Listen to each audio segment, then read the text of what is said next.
一番最後。大将ずっと焼いてますけど。どういう感じですよ。ここの門叩く時は壮絶でした。これをなんとかって言いながらちょっと甘い気持ちで入ったんですけど、奥深かったです。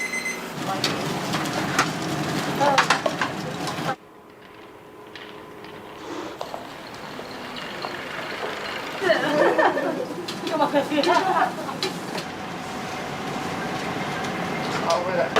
何でも高いから、その高いのを。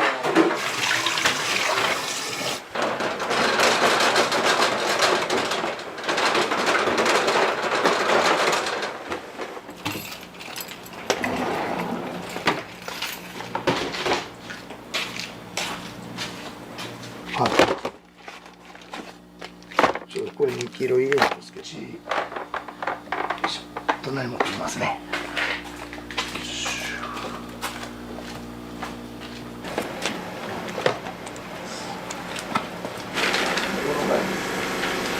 いつも通りでやりますね。はい。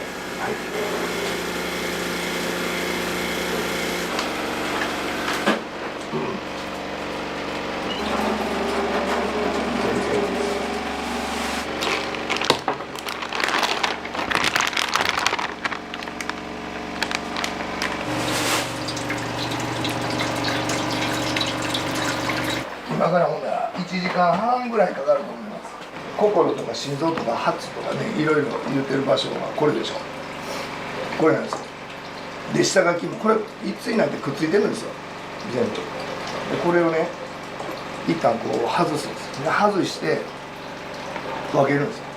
で肝は肝で煮込んで、でハツはまあ真ん中のこの血合いを抜いて、ほんで掃除してから掃除してからまだ煮込むんですよ。時間がかかるんですよ。でちょっと単調ですけど、これが延々続きます。だいぶ大きくなったけどね、心臓が肝も大きくなったっていうのは夏場どうしても餌食べへんの暑いからね、鳥って小さくなるんですよ。やっぱりストレスがあって小さくなるっていうか、もうストレスで死んじゃったりとかするから、ちょっと小さめで食肉にしてしまうんですけど、それをもう餌食べるようになったらやっぱり大きくなるんで、だから大きくなったら鶏肉も大きいし、体も大きくなるから肝とか心臓も大きくなるんですよ。でその頃が大体9月終わり10月ぐらいから、今から2月3月4月ぐらいまでは肝発いいですよ。ものはもうすごく良くなります。この今大きさでもまちまちですけど、まだ今2ざる目ですけど5ざるあるんで、最初心臓するつもりなかったんですよ。まあでもついてるしと思って出したんですけどね。ちょっとでも今日も小さいです。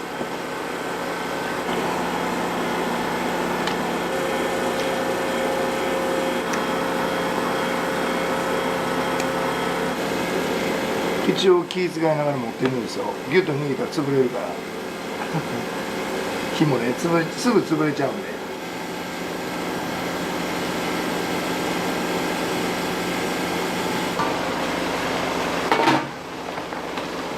よし。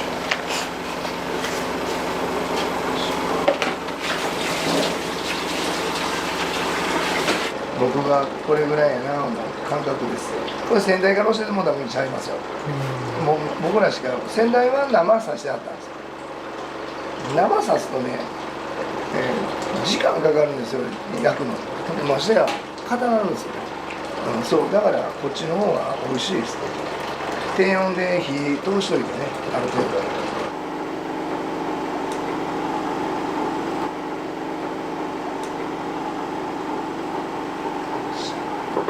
もともとサラリーマンだったんですか？サラリーマンでしたよ。もうここの門叩く時は壮絶でした。もう嫁からも、これは怒られるけど、もう今は何も言うてないけど、子供が上の子が大学生やった時やったらお金いるでしょ、はい、そんな時にもう会社に行くの嫌だったんですよ物を作るの好きやったんやけど、管理職になって工場任されて工場の利益とかこう見るようになったんですけど、もう見ててもやっぱり何が悪いんかっていうのはやっぱ会社のために頑張ろうとしてたんですけど、社長はそういうのをあんまり分からん人やったから、だからもうそんなんやったらっていう形で、もう前営業行って取ってきたらええがないがあった瞬間に心がプツッと切れたんです。でそれまではいつそういうことが起きてもいいように毎日ですよね、胸に退職願い持って仕事行っとった。それ嫁には言ってたけど冗談は戻ったんでしょうね。でやめました。ある時それを言われた瞬間にもう社長と話してる最中にもう出す時来たな今やなと思って出しました。それおいくつの時ですか？11年前ぐらいから、46ぐらいですか、46ぐらいに出したんですよ。でそこから壮絶でしたけどね、うまいこと言ったりいけへんかったりがずっと続いてたから、それはやったっていきなりうまいこといかへんでしょ。でももうその中でうごめいてましたよ。もうここへ来るって決めてたんですよ。物を作りたいのに戻ったんですよ。僕は自分が物を作るのに多分それが好きやったんですよ。だからその作るの究極って飲食じゃないですか。美味しなかったら美味しいって言ってくれへんでしょ。それが美味しいって言ってもらえるような直接聞けるこの飲食はこれが一番やなと思ってで飛び込む。で教えてもらってこの味自分でねやっぱりちょっと味がつかめなかったんでこれをなんとかって言いながらちょっと甘い気持ちで入ったんですけど奥深かったです。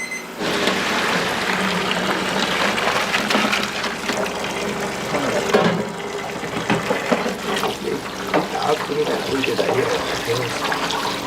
これと入れ替えてその頃にはこれだね。よし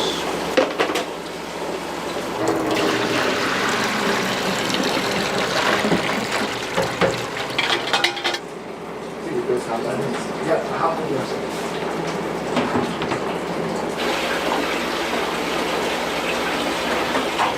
もうしんどいからね、もうもうなんか体崩しながらもうええ加減もできるだけ首の方かけてボットボトなんですよ。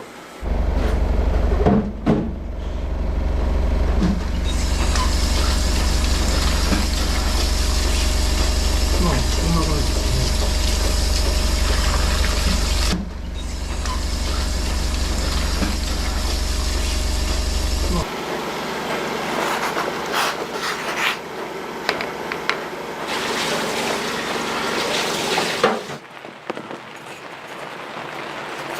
サンドイッチぐらいやったら揃出るんちゃうかな。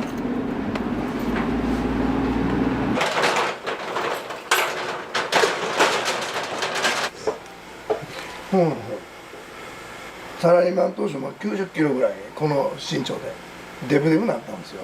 でこれは体に悪いと思ってで1時間ウォーキングを始めようと1時間も歩かれへんかったんですよ。で歩かれへん体やったらあかんなと言ってウォーキング始めようから入って1ヶ月2ヶ月経って近くの山二条山とか桂木山登りに行って大峰山登りに行って最終的には富士山4回登ってます。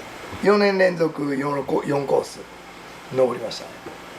僕365日中休んでる日が正月の2週間だけなんですよ。仲は悪くないですね。いいかどうかは置いといて。仲は悪くないと思う。いい人いて、はい、仲は悪くないです。この辺の地域の人はお盆とか正月はここの焼き鳥食べるのが日課です。だから正月前29、30、31は売りに入りますけど3日間で1万本超えますよ。はい、だからもうその仕込みが12月やばいです。もう仕込みまくりですよ。売りが最終日はだいたい3000本4000本焼くから3000本4000本焼けないんですよ。荷台ではなかなか。だからもう6時半ぐらいから朝から晩の7時前ぐらいまでかな、7時ぐらいまでずっと焼いてるんです。ここのお父さんに教えてもらったタレの感覚を自分なりの形に変えてでその形を全部人に教えれるように数字化したんです。ほなその数字通り作って注意点だけ書いといたら誰でも作れるタレにしたんです。だからもう今はそれを教えてあげたら誰でも作れますけどまだ僕以外知らないです。昔の作り方ではまだ今先代の娘さんいてあるからそそれとお母さんいてはるんで、だから作れますけどね、でも新しい作り方では今僕しかいてない、だから引き継げるもんはいてないですね、誰も。先代は今どうしてあるんですか？お父さんは亡くなったから僕はこれ引っ継いだんですけど、もう娘さんとお母さんはもう辞められるっていう話で、あとあんたに亡くなられる4ヶ月前にお父さんと会うてるんです僕。その時にちょっと話あるってなってここ引き継いでくれんかって話あったんか、そんな時は北間とお父さんその時お願いしますぐらいの軽い感じで帰ったんですよ。4ヶ月後にお父さん亡くなられて、ほんで四十九日お母さんも気を使って四十九日終わってから僕どこ連絡来てあんたに言うてたよなってなったんですよ。どうしようかだいぶ考えたんですけど、でそこから考えてやるって決めて、そのお父さんが亡くなられたその年の31日でお母さんが辞めて、でそこから工事が入って、で3月の春から僕が代わって始めたんですよ。で3年半ぐらい前ですね。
してるから、そんなん嫌だったらすみません。お願いします。ね。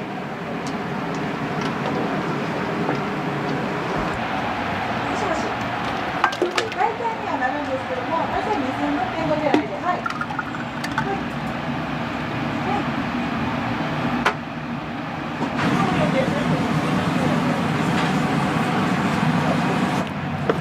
皆さんは昨日の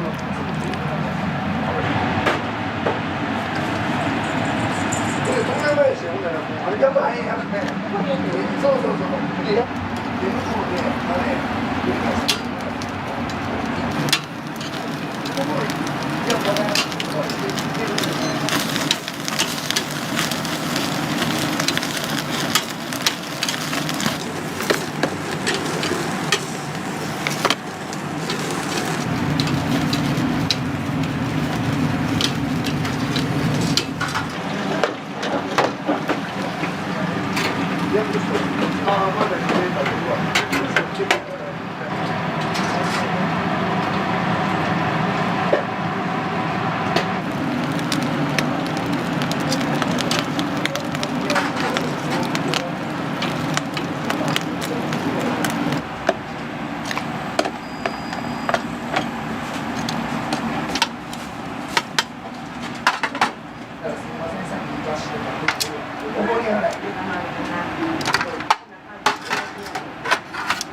ありがとうございます。じゃあ5時頃でお待ちしております。は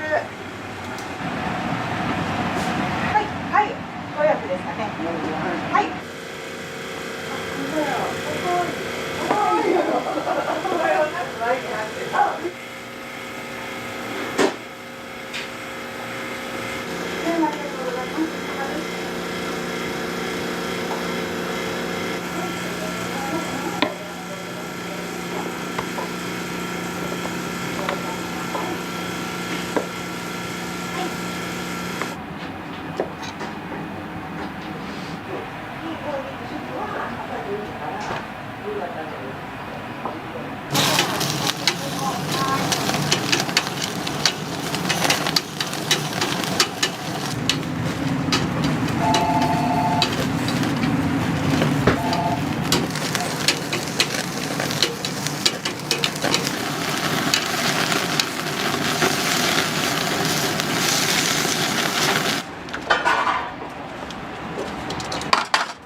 あかんと思います。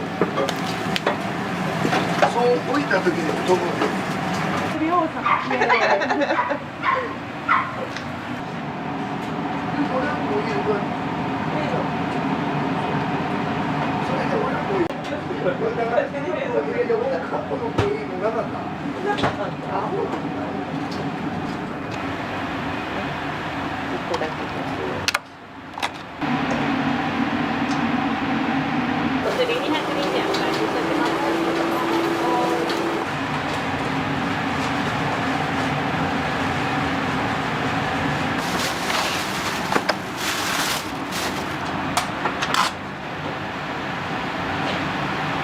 だから赤かな。いいじゃんいいじゃん。あ、どうやろう。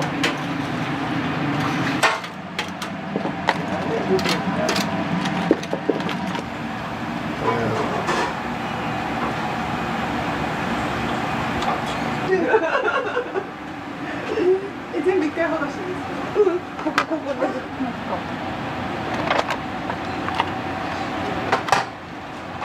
何16、23やるわって入れるわ。アルバイトじゃなくて、社員で入られたんですか？アルバイトです。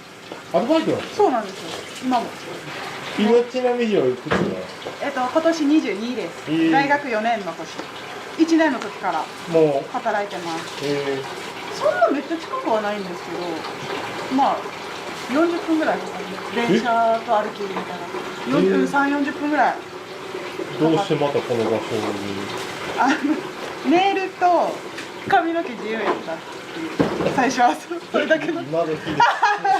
それだけなんですでも今年就職する予定やったんですけど、なんかやったらここ就職しやみたいな言われてまあちょっと考えますオファーが。そうオファーいただいて。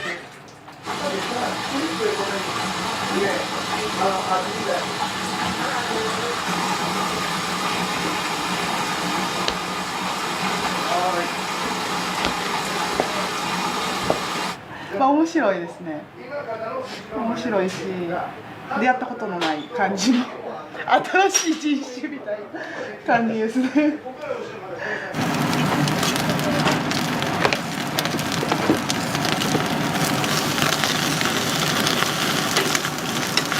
あ。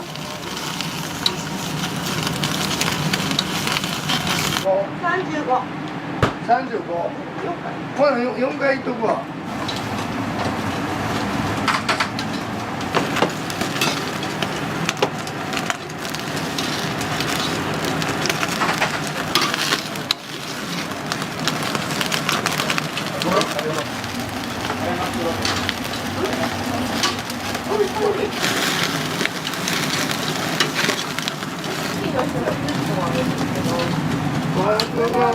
入れ物はどうなってんの？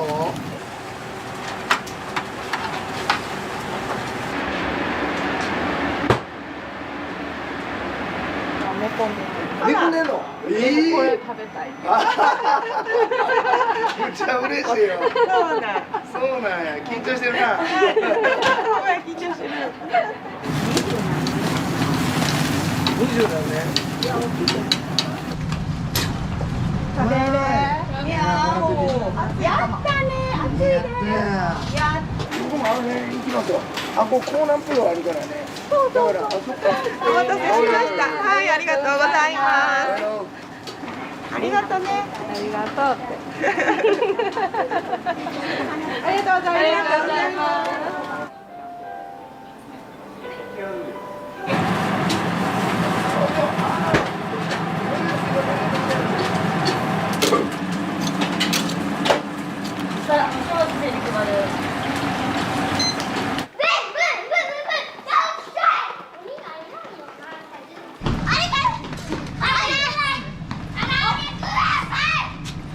昨日リツおったやろ。袋や。袋。暑い暑い。もう一個はただいま。ありがとうございます。終わり。そうです。だからお腹空いて帰ってくるな。そうですね。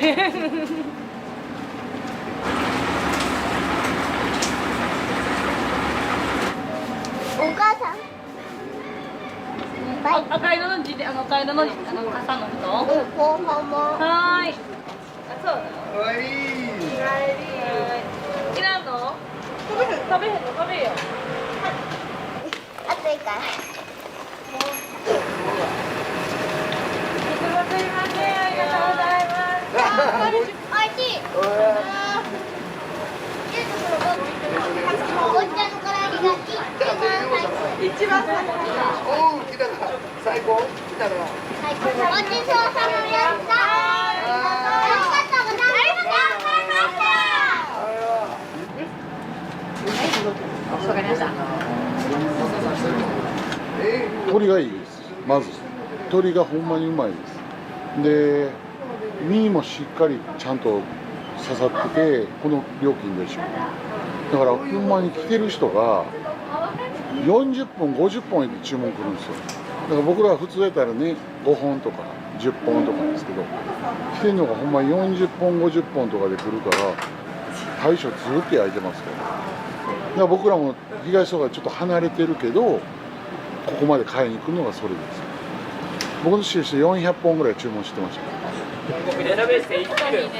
いありがとうございます。これタッパーに入れてくれるんですよ入れるっていうか110円かかるんですけどこれうまそうでしょいやうまそう言うたら怒られますうまいんです当たり前って言われますから子供が好きなんですよねんでほんで聞きました金曜日は唐揚げを1個ずつ無料でこうやって寄って食べて帰るんです子供がで焼き鳥のおっちゃんになってますよ第2弾来たで。来た。帰ってきた。どうも。はい終わり。お帰り。はーい。いただきます。キュッキュッ。これ6回目。はーい。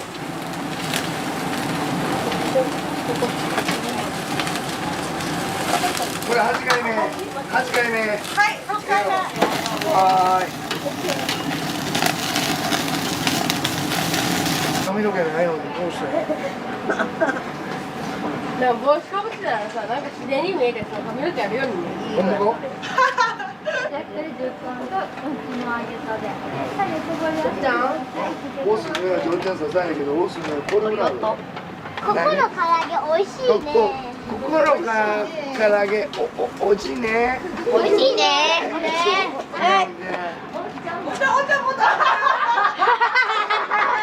はい、みんないただきます。おいしい。あ、今日服がね、こういうとこ。うま。おいしい。おっちゃんの唐揚げは一番だ。おいしい。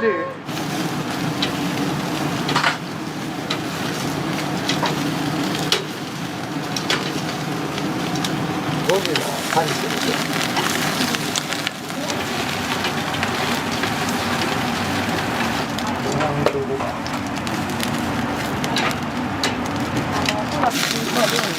こうやったら30分ほど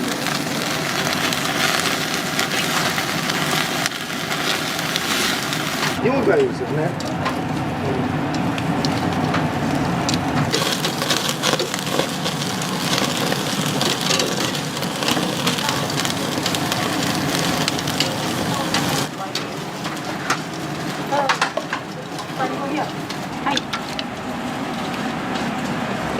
お買い物とかいつも取りしてくんで、はい、ありがとうございます。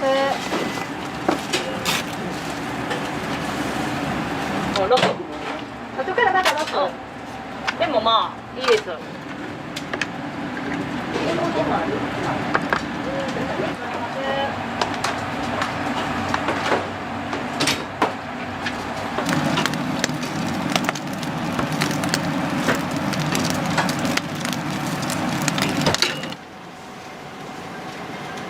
あ、これだ。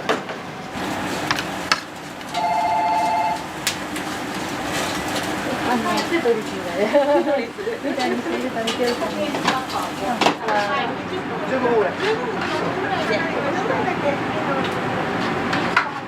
やらかしちゃって。どうぞ。うちではさんも燃やして。もうすごいいい値段もんね、どので、あ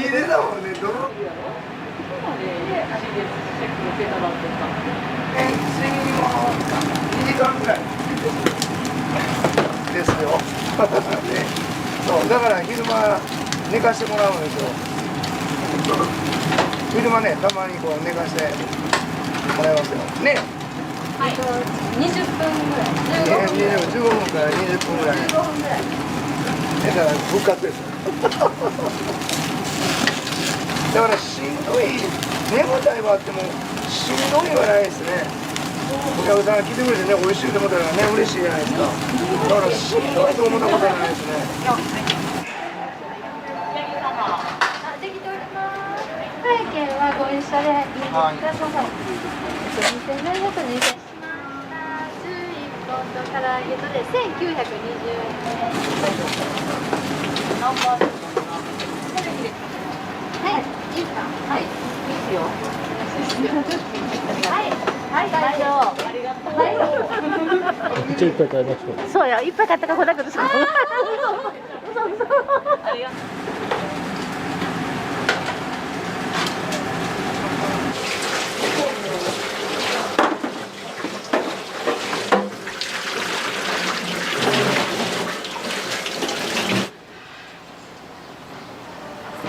ありがとうございます。ありがとうございます。なんでなんかどう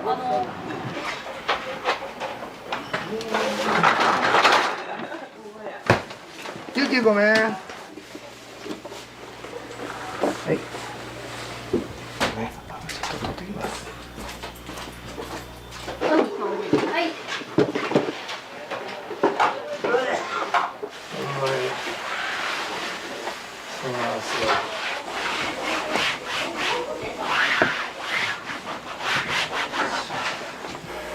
当初から美味しい焼き鳥屋って僕らはまだ鳥坂ファンになった時には35年前ぐらいです。ここ来た時はその時にもう一発ファンになったこんな美味しいのないと思って、はい、ハマりましたね。だから僕もだからみんなにそう思ってもらえるね焼き鳥作りたいです。皆さんありがとうございました。お世話になりました。いえいえ、もうこちらこそ長い間どうもすみません。ありがとうございます。こんな感じで。失礼します。はい。ありがとうございます。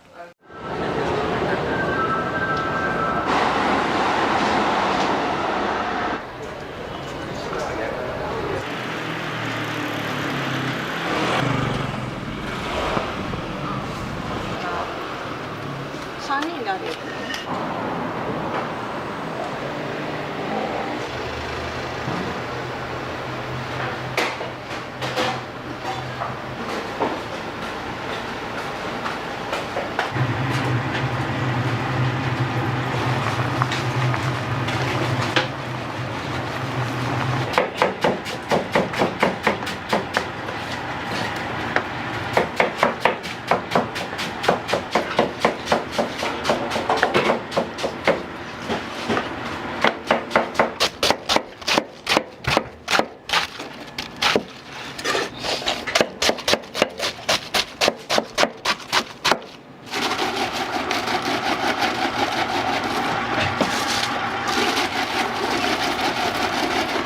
今は8ぐらい入ってます。8ぐらい。はい。でも80個とか。そうそうそうそう。昨日とか余裕で行ってると思います。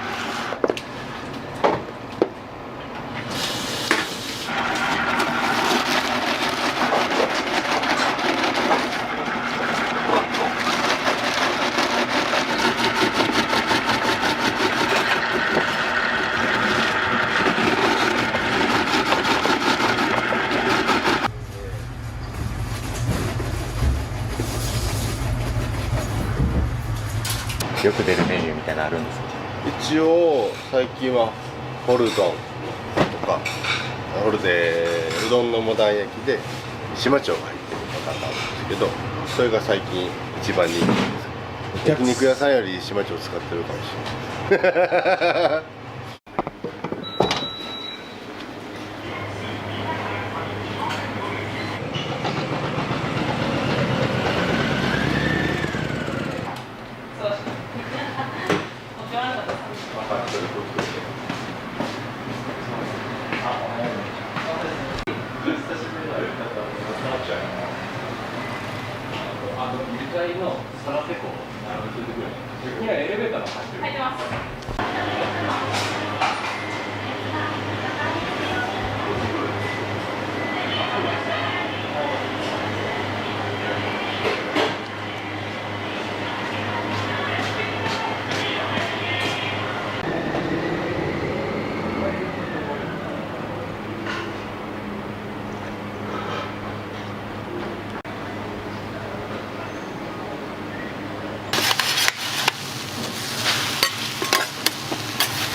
揚げます。よいしょ。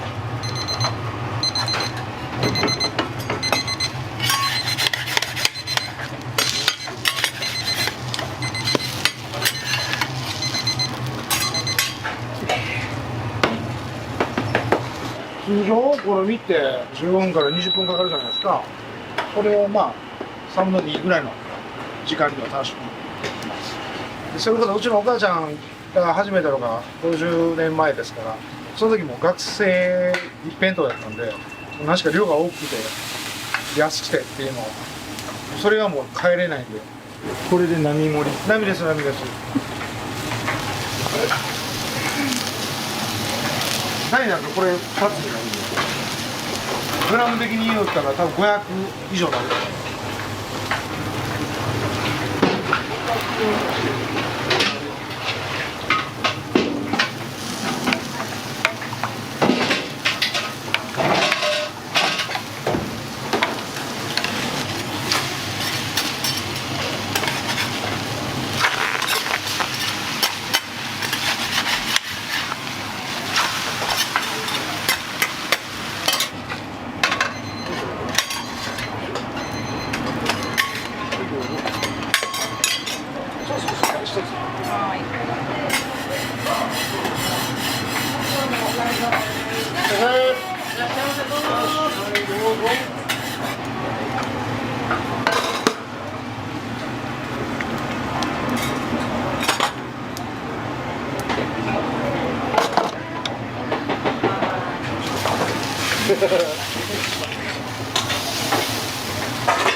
さつ煮玉入れていくんですか。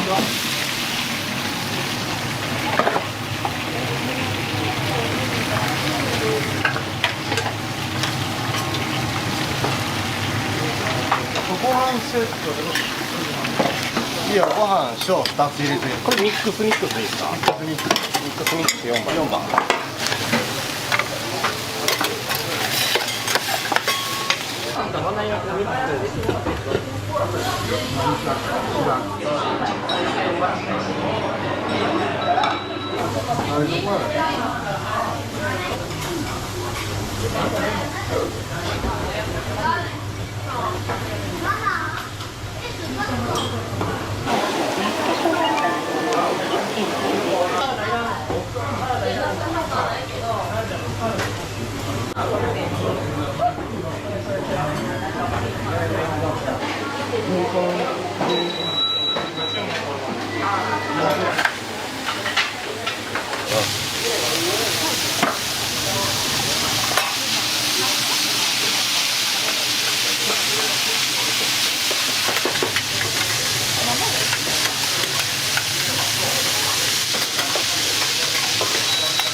お持ち帰り丸パック3つ40番。あ、横さんから焼きそばミックス2番さん出ます。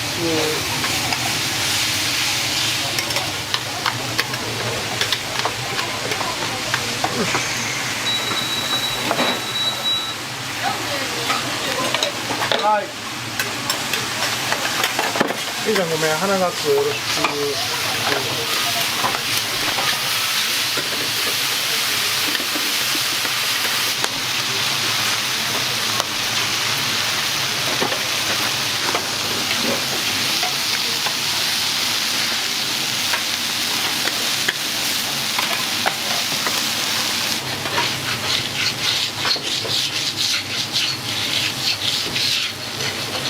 一気に入るでしょ。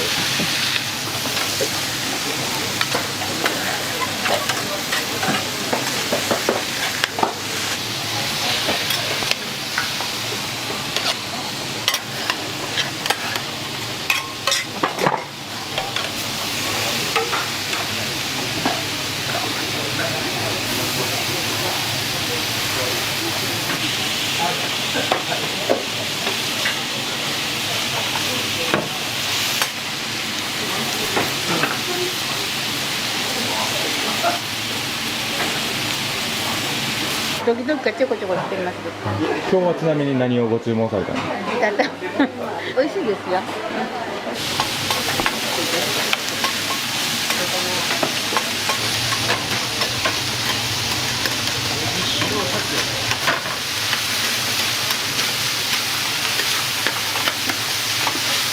焼きそばミックスが3つ。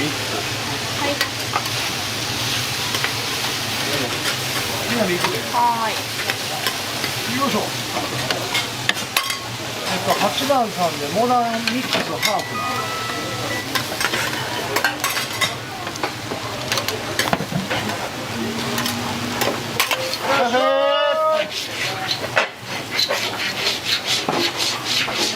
2つ。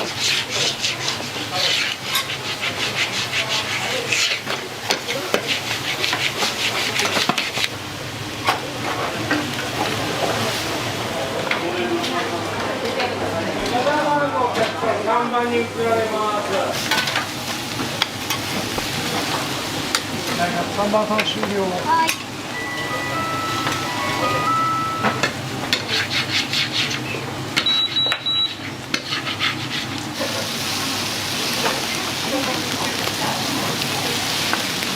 丸パック1つ、ネギ塩焼きそば。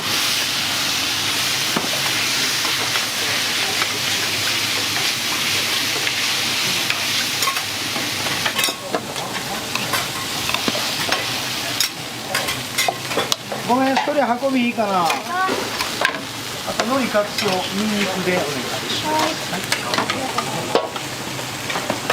18番、伝票出します。必要だったらこういう、多め。す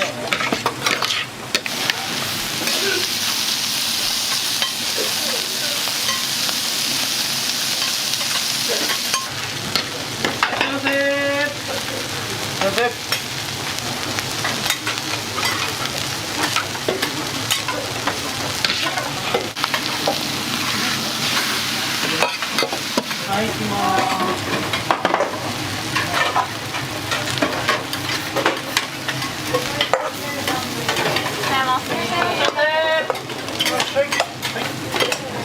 弁当出します。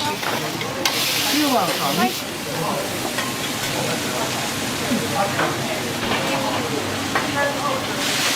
福兵衛さん行きます。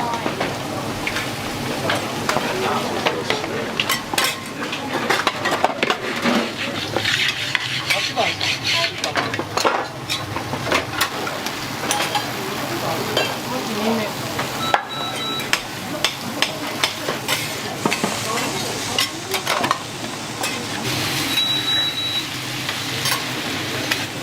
よいしょ。よいしょ。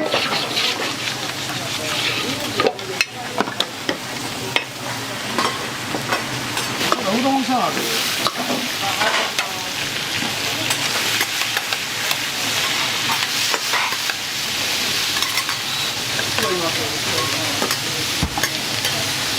出てるよ、後ろに。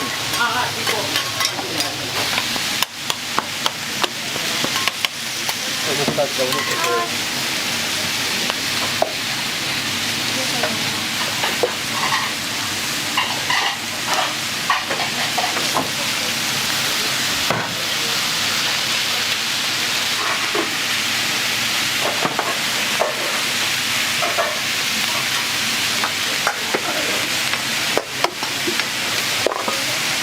これ筋チーズ大。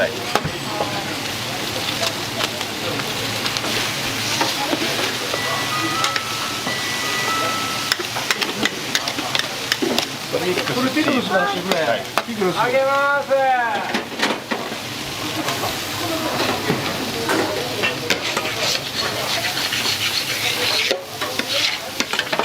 はい。あ、海やな。長方形置いてる。お好み入ったよ。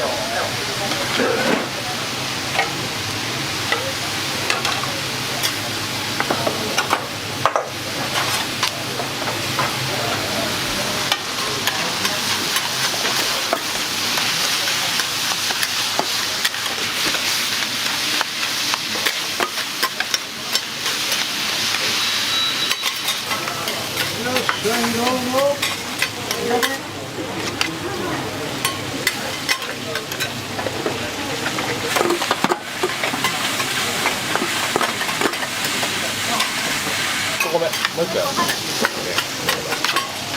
ら、手が包むよ。はい、ネギ塩で。はい。運べ。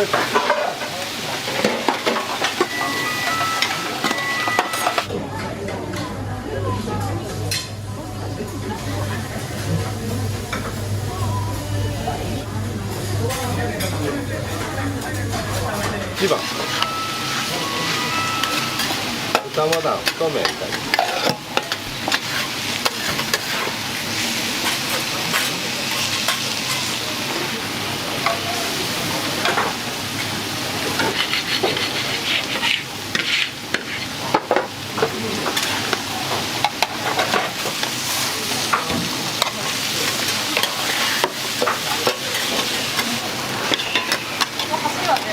はい、ミックスモダン。サンドいつでも挟んで。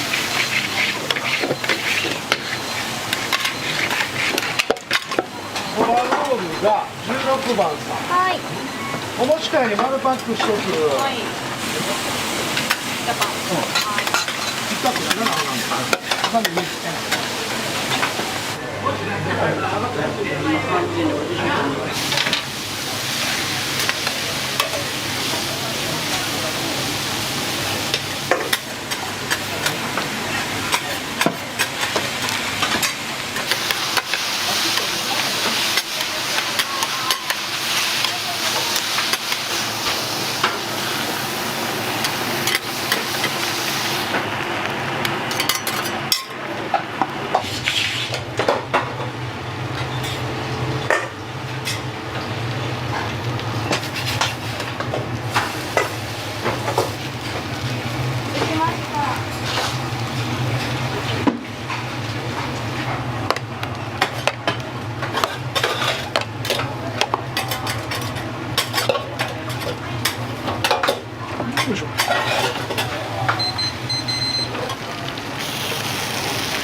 よいしょ。はい。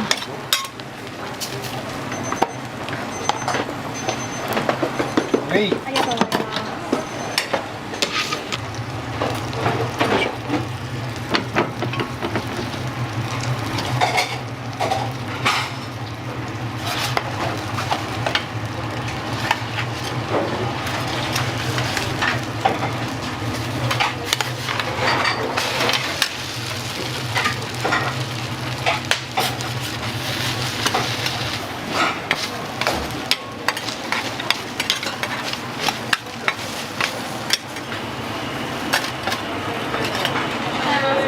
いらっしゃい、どうぞ。はい。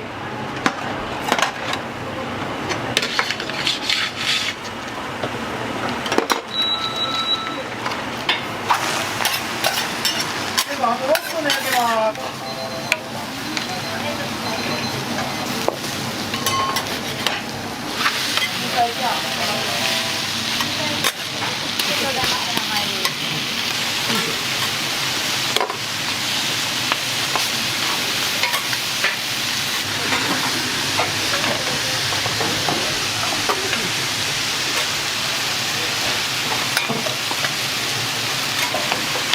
はい、お気にありがとうございました。15番さん。はい。よ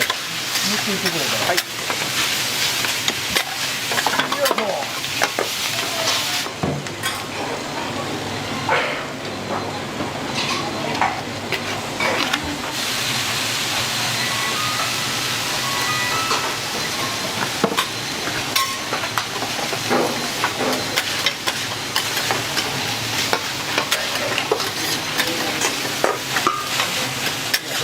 お願いします。りゅうちゃん、りゅうちゃん、そのまま。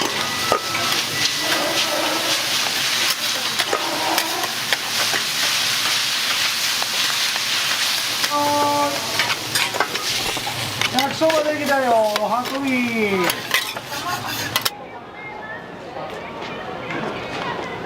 僕22からお母ちゃんが50の時に僕が入ったので、まあ、一緒にやってきたって感じですね。もともと小さいお店だったんで、もともと家でやってたんですよ。大阪のご当地ソースのヘルメスソースっていうのがまあもともと行くのでやってましたんで、それでうちのお母ちゃんが出会ったソースなんですよ。まあ比べるにあたっておたふくソースとかあるじゃないですか。まあ、うちのソースはどちらかというとその甘みがあまりしつこくなく、まああっさりしてるというふうに言われる人もいますし、ちょっと酸味がきつい言う人もいますけど、実はちょっとフルーツ多いんですね。だからその甘味料の甘さよりもフルーツの甘さ、その甘さを効かしてるとは社長が言われています。まあ、それに合う商品という部分で、まあ、卵のコクとか、まあ、かつおだしの濃さとかっていうのはソースが初めでそれに合わせてる感じで作ってるので、それがまあオリジナルの味にはなってると思ってます。結構モダンでっかいじゃないですか。あれでも先ほど年配の方でもペロッと食べてはるんで、はい、皆さんね、はい、残されてないですね。そうなんですよ。もう昔は大学生ばっかりだったんで、モダン焼き台4枚、1人で4枚とか、フードファイター級の子がいたんですけど、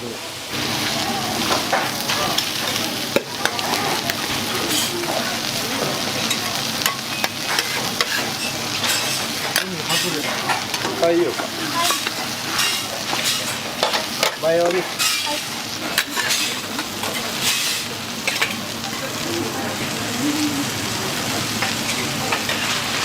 らっしゃいませ。いらっしゃいませ。ありがとうございました。おにぎり。ありがとうございました。はいよか。はい。23番。はい。お願いします。すんちゃんごめん、行くよ。よいしょ。よろしく。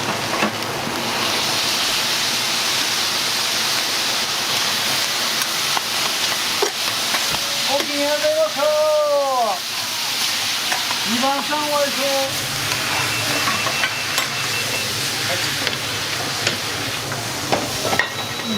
子供焼き。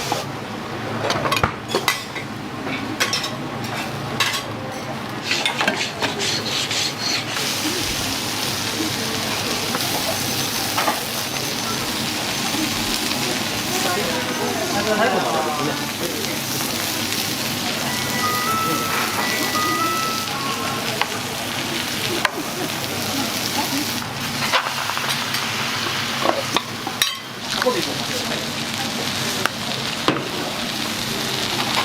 はい、3つもらいます。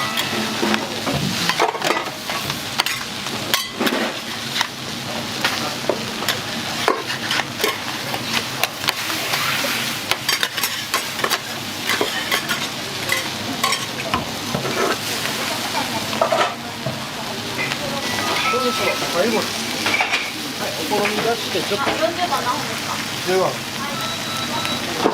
番。豚もだんだい。こっちも豚もだんだい。豚もだんだい。5番いきますね。はい。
運びお願いします。丼パックお願い。丼パックちょっと。こ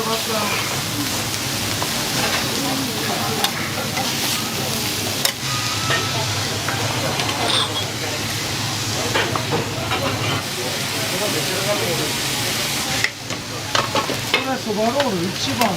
1番ね。45番だ。30分。いい抽選お願いします。そう、もうこれだけを。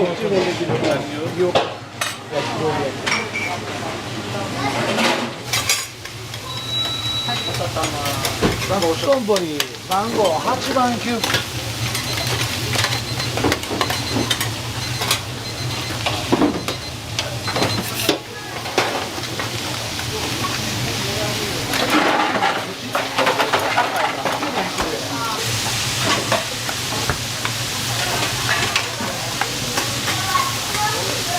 9巻大盛りな。はい。よいしょ。番号1番かな。はい。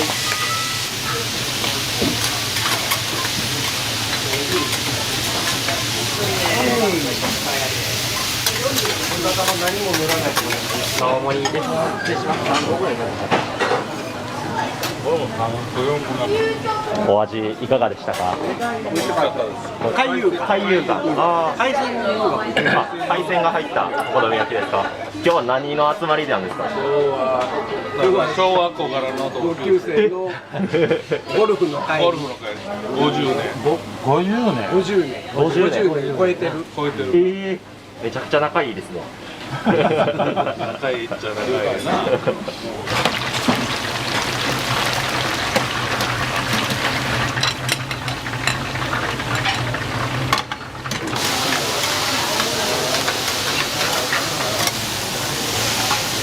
よいしょ。よいしょ。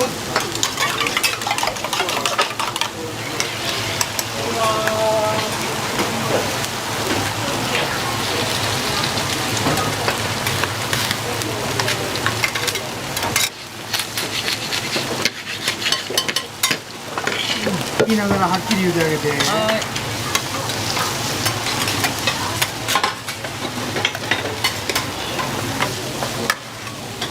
じゃあ何番か言うてあげてね。8番のあれな。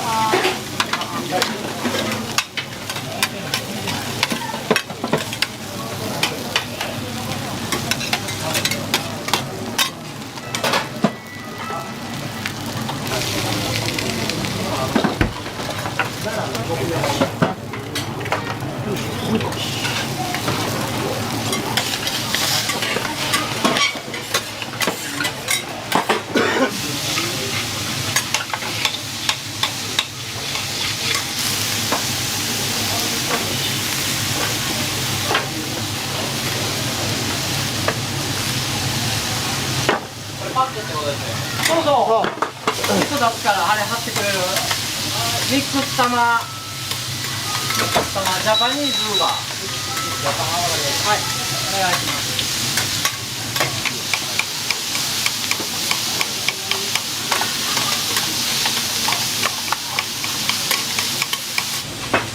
いやもうジャパニーズができてんねん。はい。これやるよ。そう。あとぶっかけ玉ハーフ。はい。長方形思ったより、番号61番、そう、探し抜きのコンペ43番入る。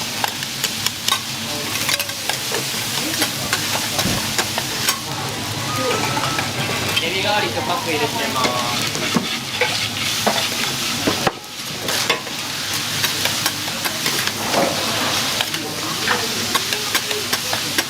丸パックごめん、ちょっと拭いてな、ここ。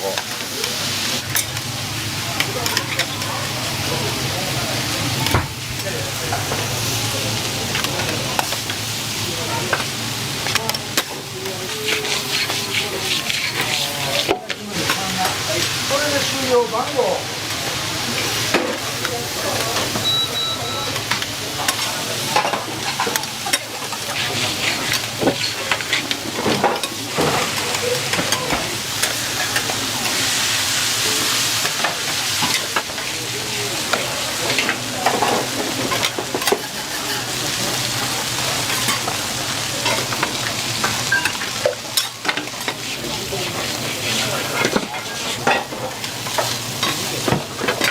セコンの伝票出します。45番さんです。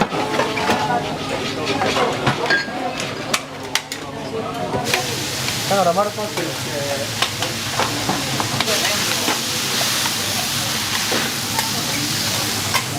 セバミックスお持ちお願いします。2番さんです。2番。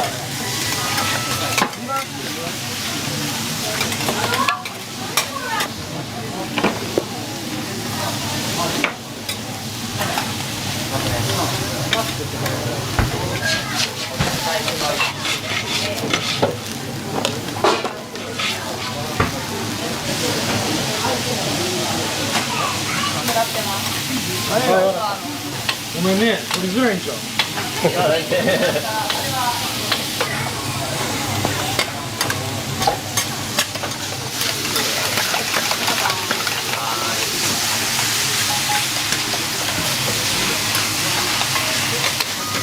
これ見てね、7番番さんととんぺいで。はい。よいしょ。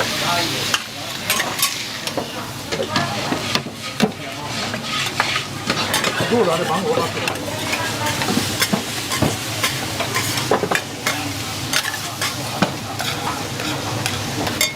40番。こうやって完成。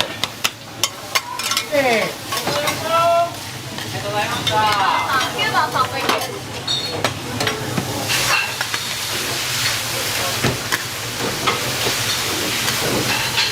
は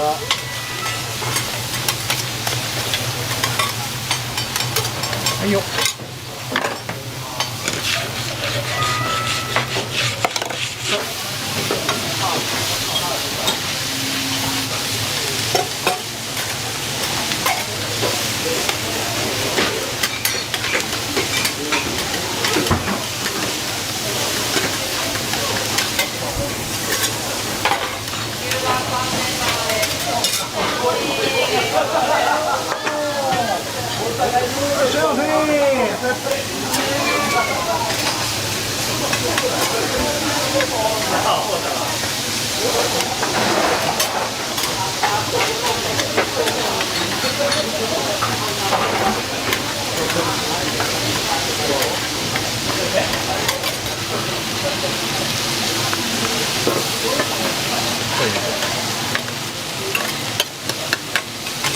3番。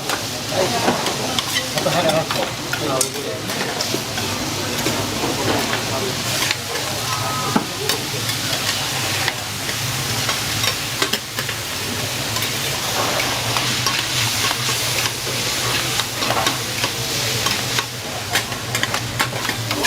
あげてあげてくれる伝票出すのはな21番さん。これ何2回あげます。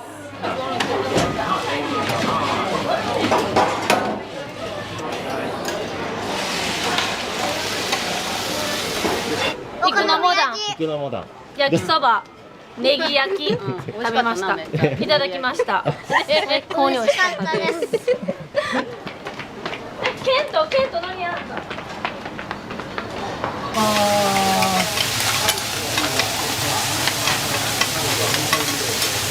番号で。こ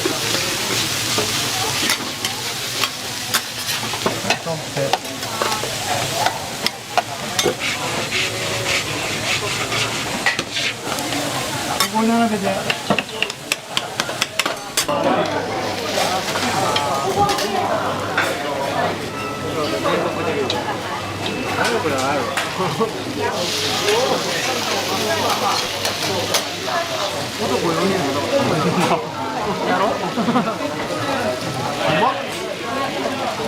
近代やったんで、はい。よう来てました。そうなんですか。やっぱモダンも焼きそばも美味しいですし、とりあえず食べやすくて美味しいですよ。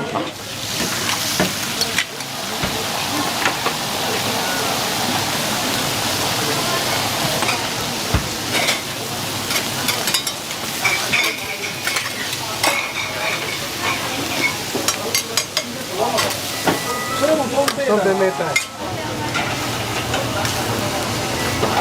16番さん。はい。ニンニクもかけよう。はい。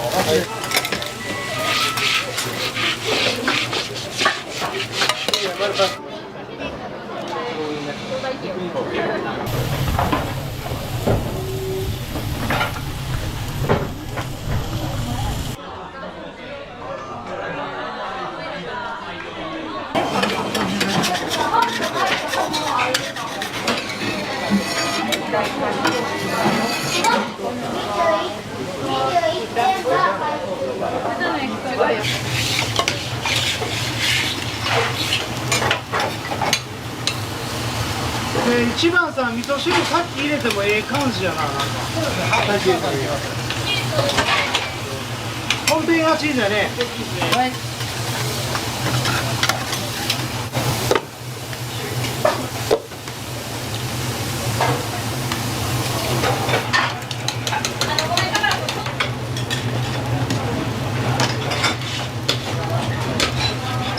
ゆりいける？ゆりいける？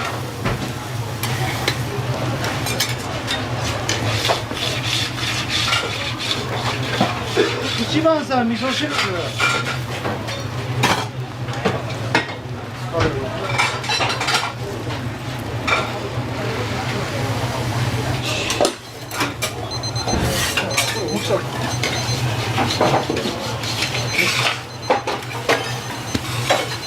あ、イカ玉、イカ玉。これがイカですね。これもう一個ミックス。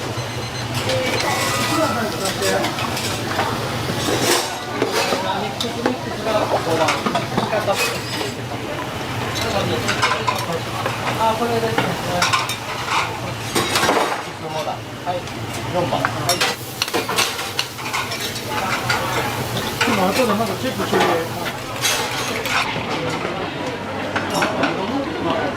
マックス600とかはいきますけど、だから600人とか600人ぐらい。はい、持ち帰りとかいろんな合わせて。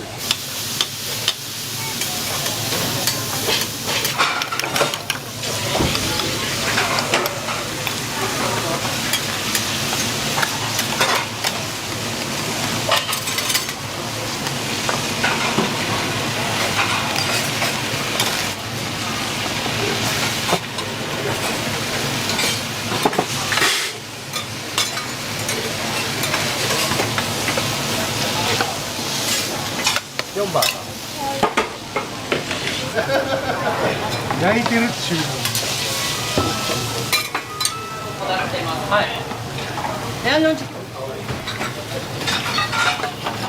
映さなくていいです。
じゃあこれ11番に。はい。お話しますとわらおり焼きです。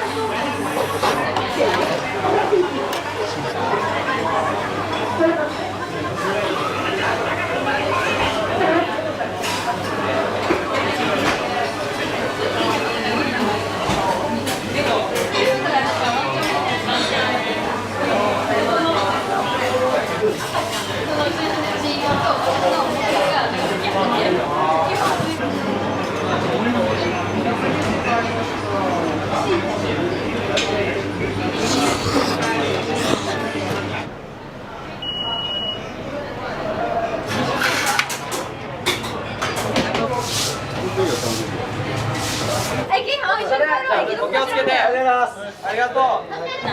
言い慣れないな。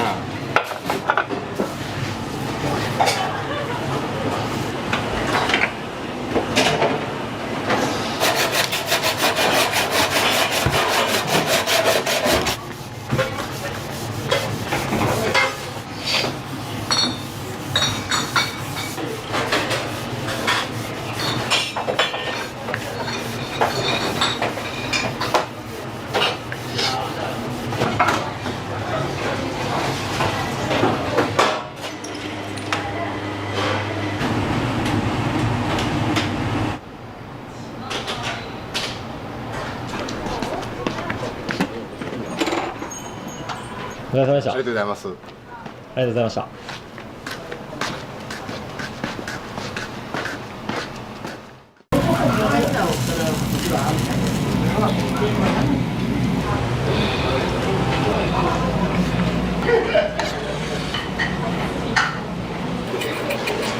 これ出して。わお。何になります。はい、移行してもらいます。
予約でメニューにはないんですけど、ポッサムっていう予約が入ってるんで、豚肉料理なんですけど、それの豚仕込みます。サムギョプサルっていろんな野菜を包んで焼いて食べるやつあるんですけど、それの蒸し豚バージョンのやつですね。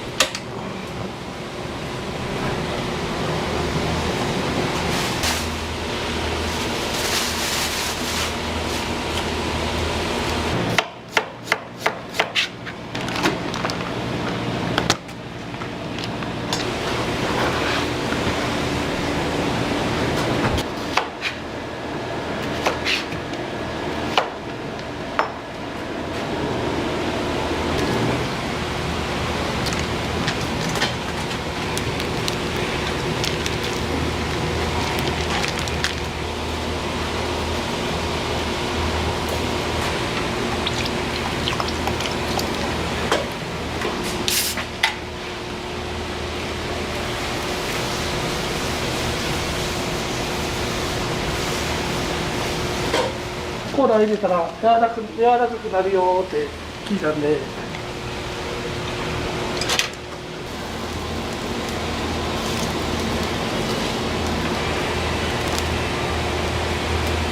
焼き鳥をメインで行こうかなと思ってて、焼き鳥居酒屋ちょこっと韓国料理ちょこっとやったんです。お客さんが韓国料理ってあれもできへんのこれもできへんのって、ほんならあれサムギョプサルやキムチ作ってとかナムいないのとかやっとったら、なんかだんだんもう韓国料理化してきて。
人間やから一旦のれんとか取って一回テーブルとか拭いといて、でもうきれいにやってで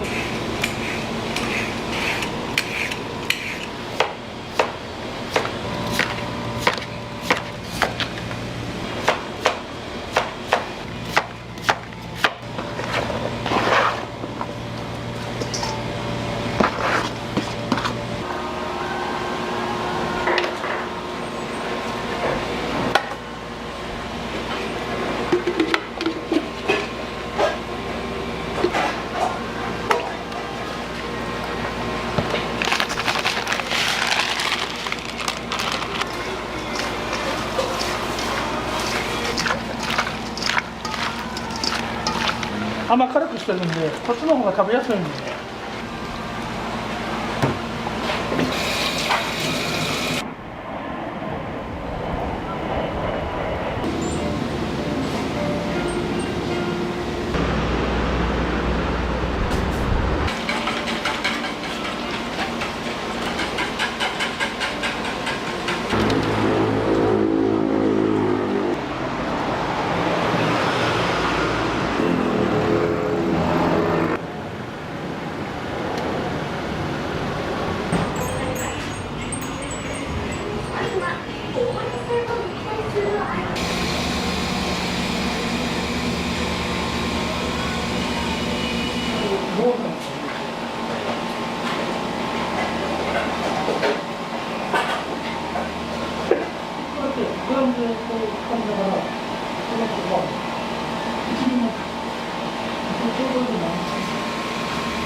はい、すみません、生と生小です。どうぞ。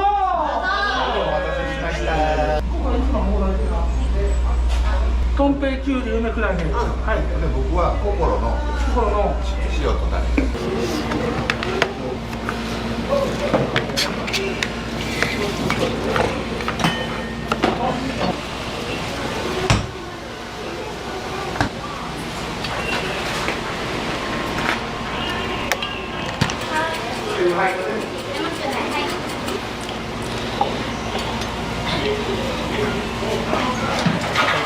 すみません、きゅうりです。どうぞ。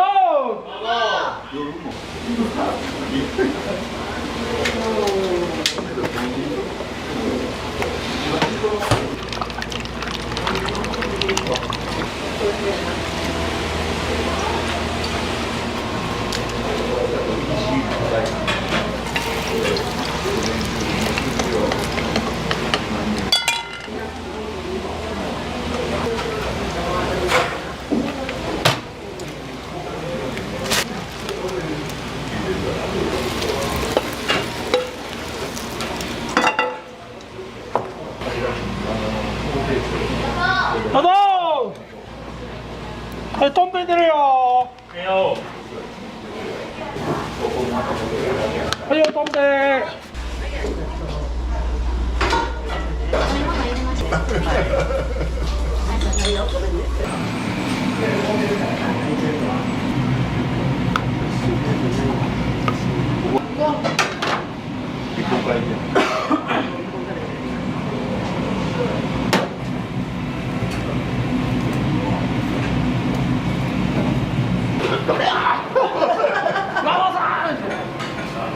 普通より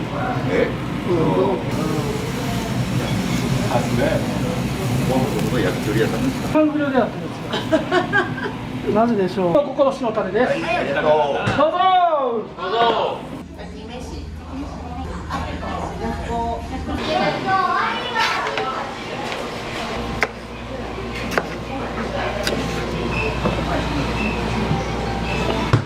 あ、きゅうりいくよ。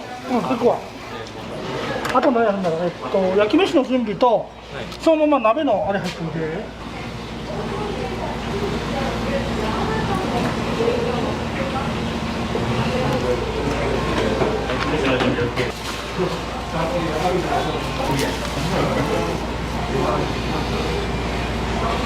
はいよ、韓国風やっこ。よ。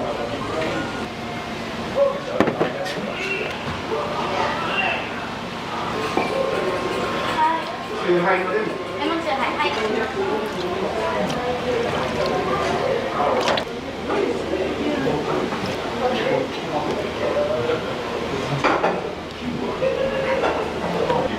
嬉しい。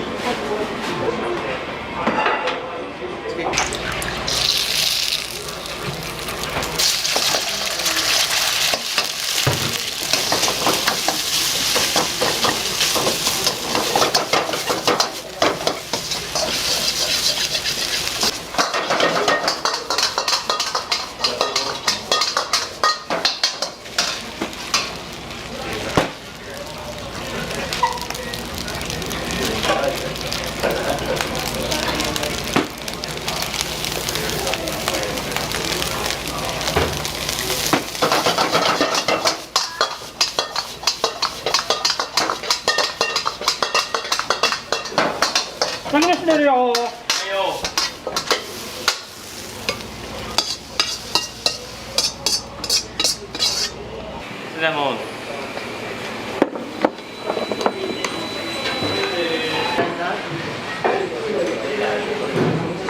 これはね、ホルモンチゲ。お味どうですか？辛いけど美味しい。一回りしたい。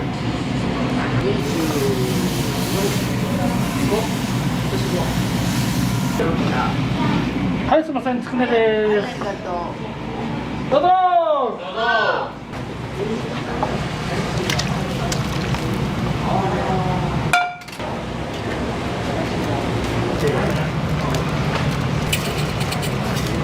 カウンターがスンドゥブ出るよ。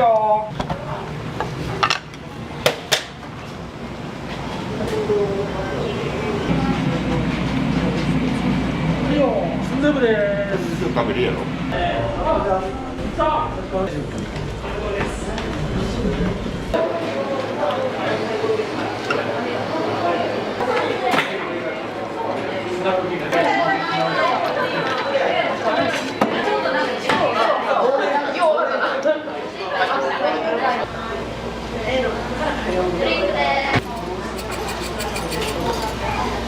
はいよ、ナムル。な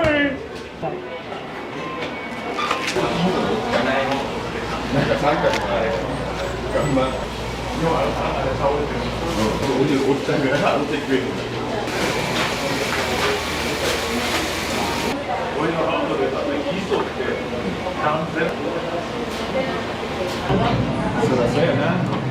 あ、これ来た。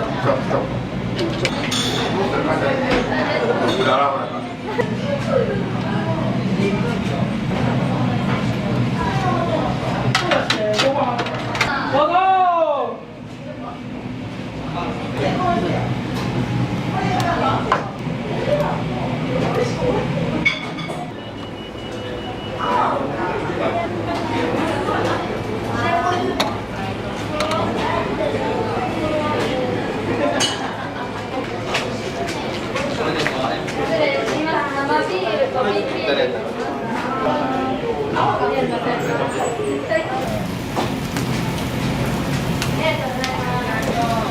まだ来てください。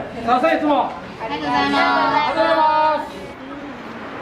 ありがとう。ありがとうございます。ちなみにポッサムの薬味セットいきます。これ今後ときますね。すみません。これ2個来るんでもう1個来ます。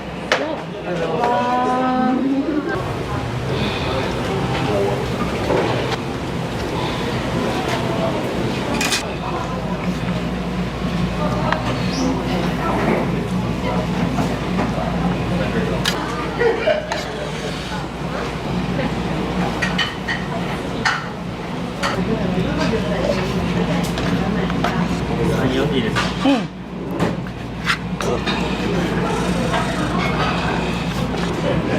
でも折れてます。どこも。どうぞ。これ出して。失礼します。わお。サムの裏になります。はい、横してもらいます。ありがとうございます。失礼します。残る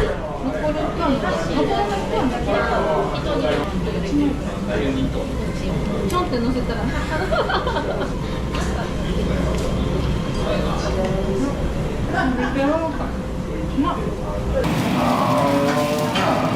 っぱりその間をそれをうちはこうおったらなし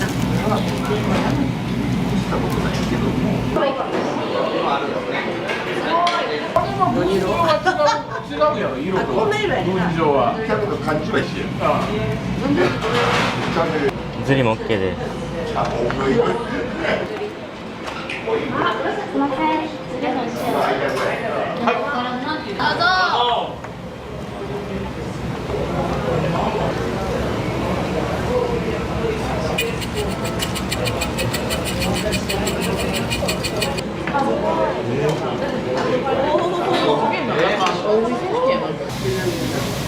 学生時代お父ちゃんずっと出た居酒屋さんが桃タレ。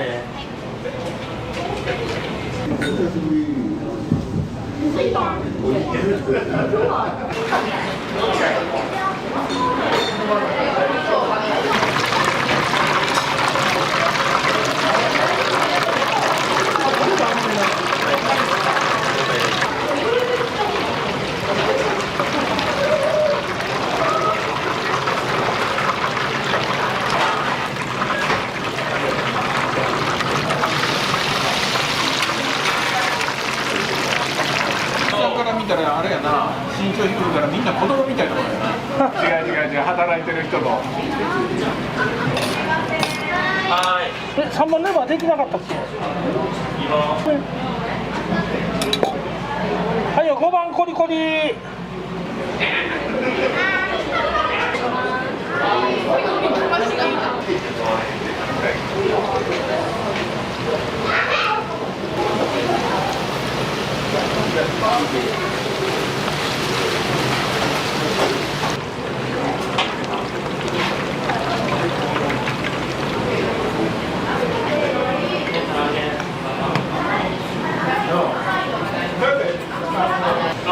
どうぞ。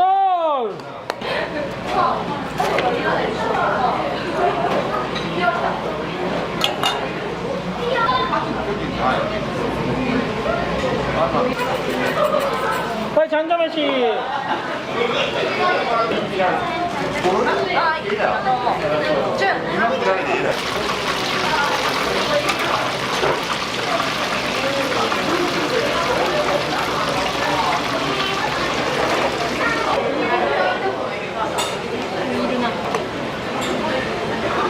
ナゲットになります。ラモーさん、桐生の中華そば。ありがとうございます。ありがとうございます。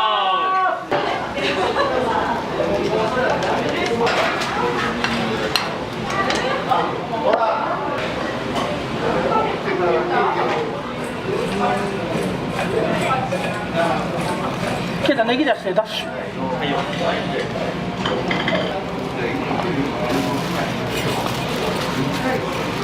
はいよ、中華そば。簡単。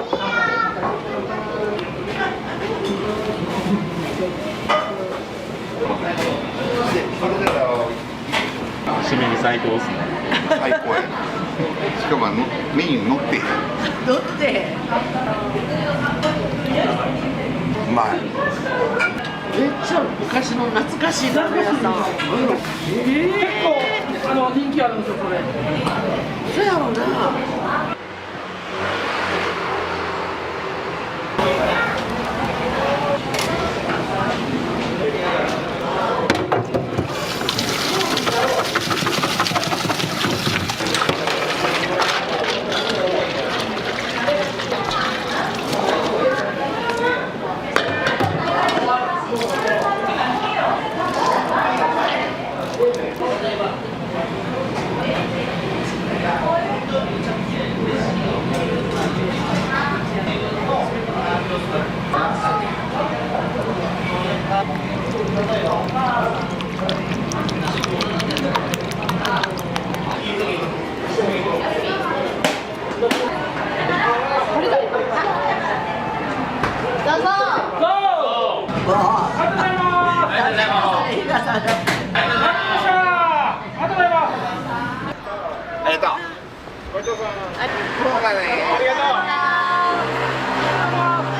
またお願いします。ありがとうございました。美味しかったです。ありがとうございます。すみません。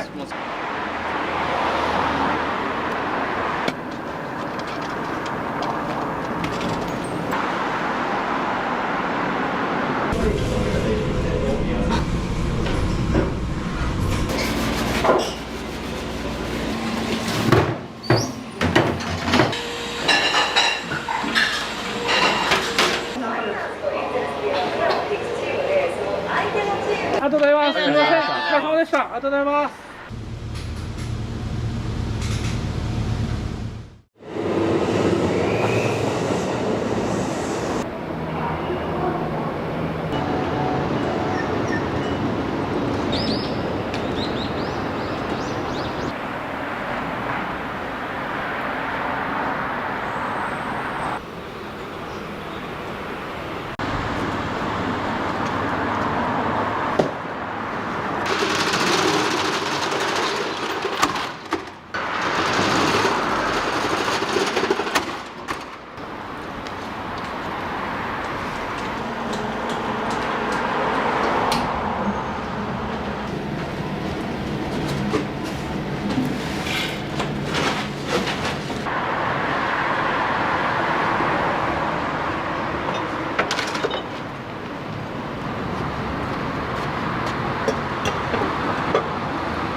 オープンからまだ2年なんですか？そうですね、オープン、そうずっと近くでやってたんですけど、マンションが立ち退きっていうか取り壊しになっちゃって、その場所では20年以上やってます。はい、2021年ですかね。12時開店なんですよね。そうなんですよ。ほんまは11時が理想なんですけどね、カレーと中華やってるんでね、結構この時間に来ても間に合わない。これが昨日仕込み発そうなんです。寝かすっていうかね、一日やっぱりその出来たてやっぱりね、カレーは美味しくない。これが渡りガニと鶏ガラと豚骨、スパイスがいろいろ入ってる。これがまあ基本となるカレーですけどね。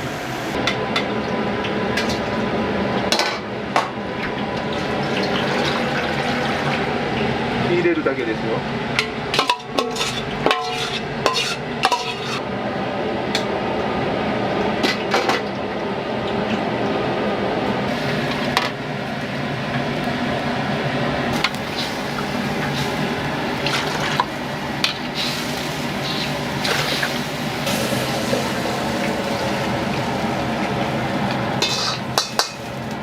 もともとカレーをやってたわけではないってことですじゃないんですよ。カレー好きやって、でもまあ全部揃ってるでしょ。お肉、スープ、野菜。カレーなんかまかないでむっちゃ作りやすいです。わからんのがスパイス。何年前ぐらいから始まってるんですか？いや、もうね、30年以上前から。なんかこう中華屋さんなんで、常連の人来るでしょ。今日はカレー食べとこうとか言って、よう作ったりはしてます。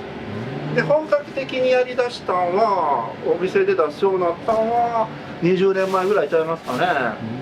麻婆豆腐にカレーを入れるという、そこから始まる。行き着いたところが。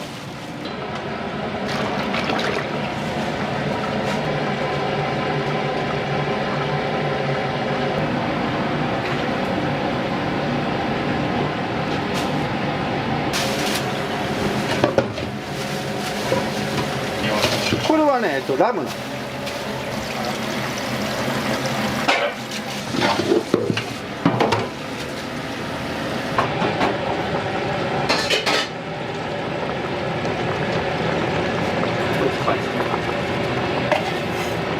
これクミン。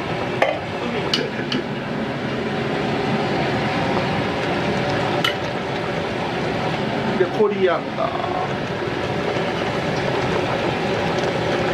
ホールスパイス、セロリのスパイス、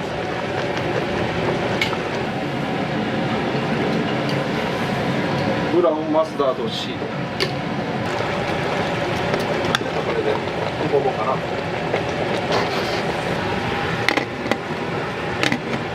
トマトピューレ。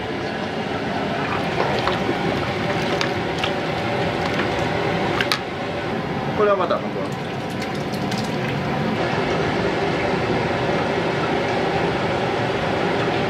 バルサミコ酢です。お酢です。ワインビネガー。中華でいうと何年になるんですか？中華でいうとね、僕長いんですよ。半世紀。もう15歳長いでしょ。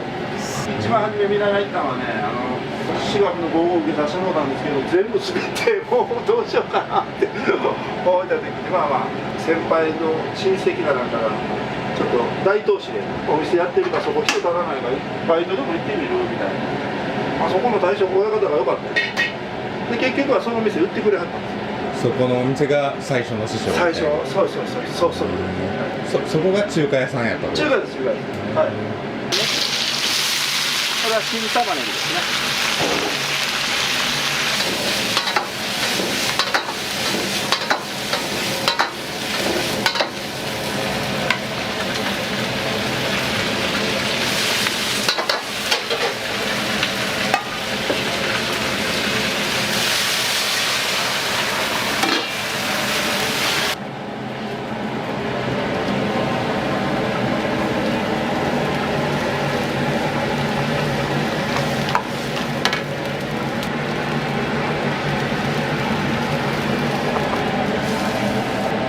これはブラックペッパー。これはチリペッパー。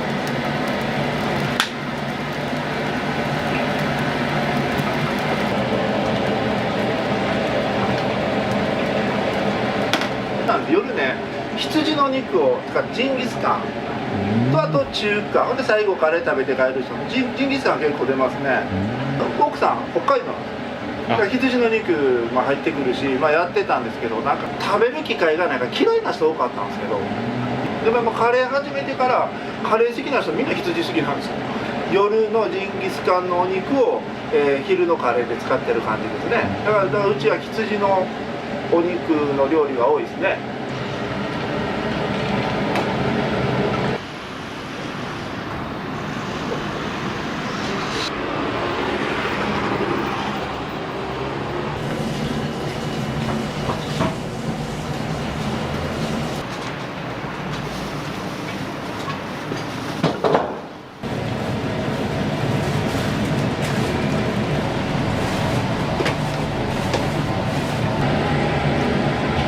だいぶカレーらしくなってきましたね。これは中華の黒酢です。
15年以上やっちゃうから。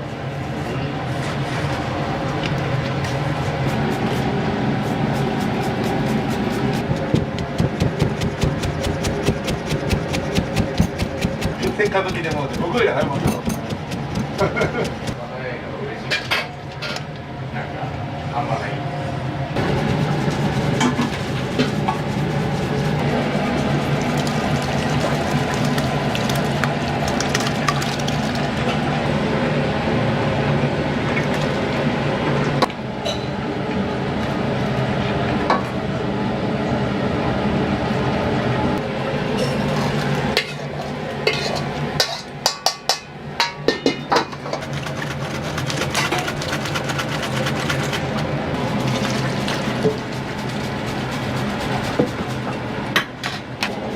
長井の豆腐屋さんから特注で作ってもらって、はい、ちょっと一応麻婆豆腐に合うポーク。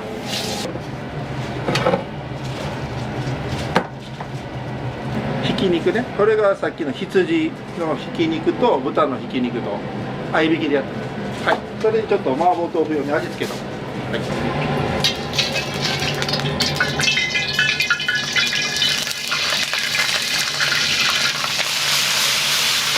ニンニクとか豆板醤。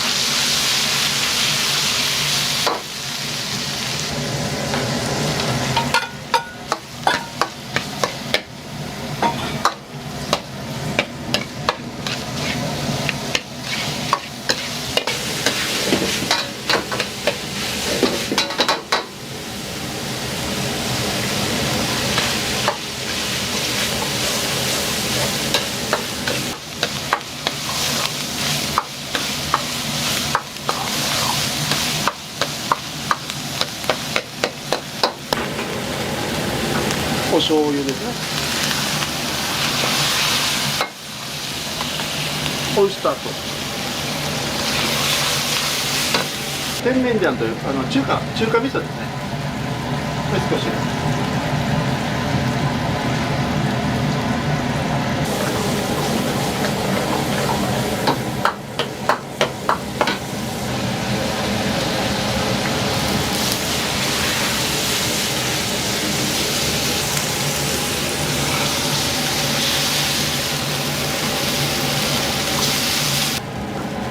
すいません、お砂糖が入る。山椒の油、山椒油という山椒パウダー。これでちょっと、はい、できた。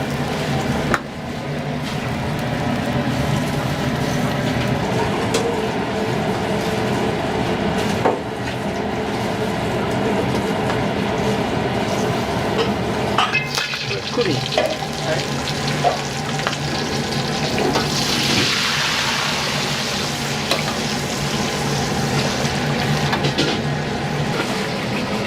合わしたスパイス。こ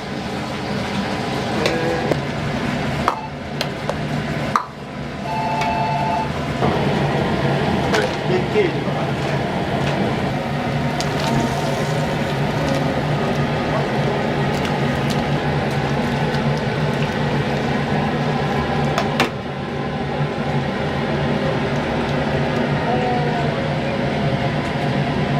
カレー色になってるでしょ麻婆豆腐なんだけどカレーなんだ。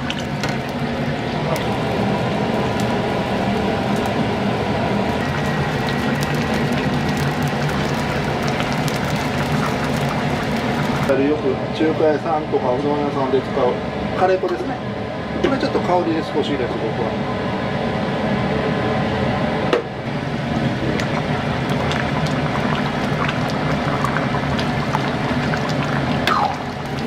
これ片栗粉ね。とろみつけてます。そしたらもうこれで上がりです。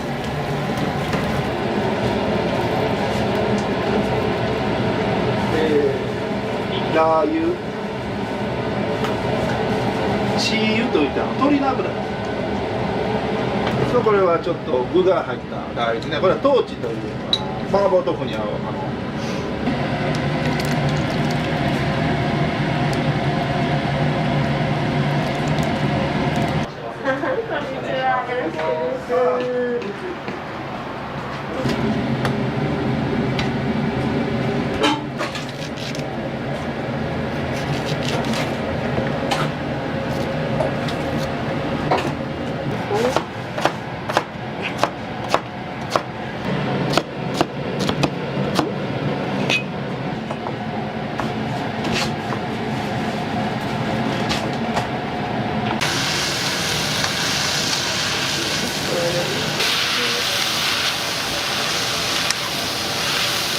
何の出会いなんですか？あ、ここ？はい。幼稚園から一緒だけど幼稚園知らない。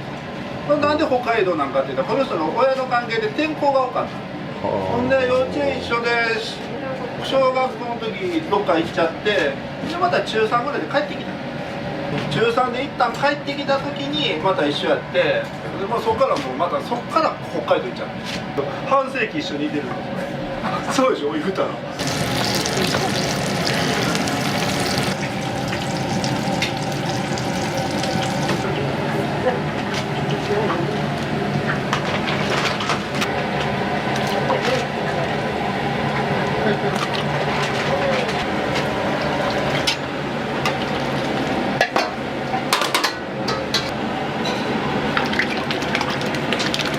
これはね今ね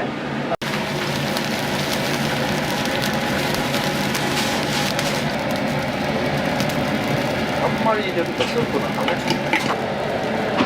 ホワイトペッパーブラックペッパーごま油あとちょっと仕上げに今卵入れますけどね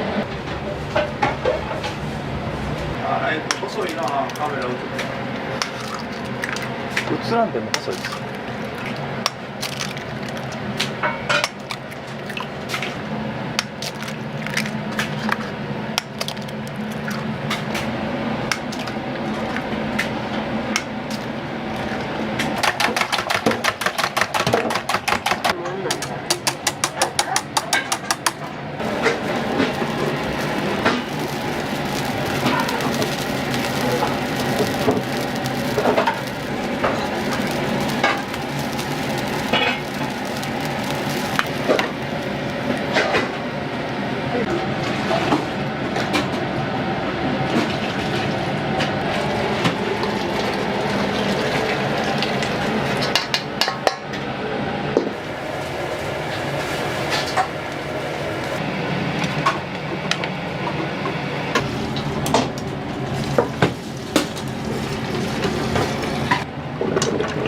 鶏の後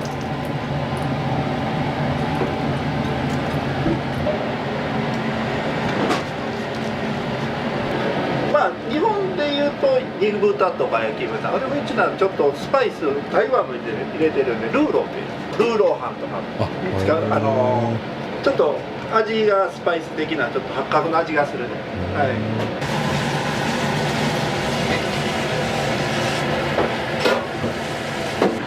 スパイス入れてるんですよねセロリのパウダーで少し油入れまして塩コショウ少しここにこう卵を入れますよね卵と薄い片栗粉これを油通しして使うんですしばらくちょっと寝かして置いときます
絶対魚みたい。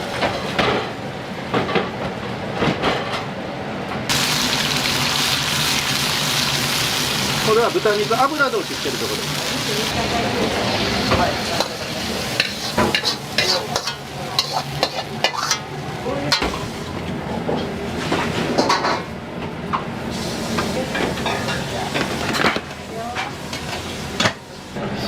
100人は多分あったと思う。1時間に50人ぐらい。そう来てますね。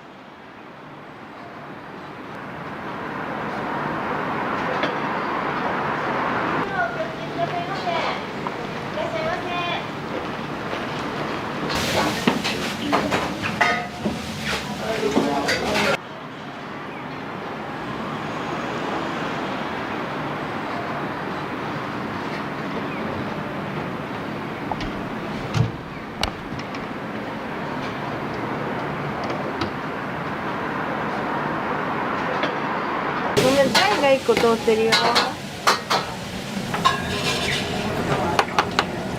こっちはいつものやつやね。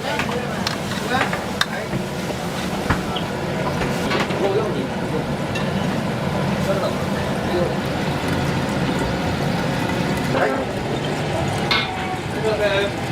い、いらっしゃい、どうぞ。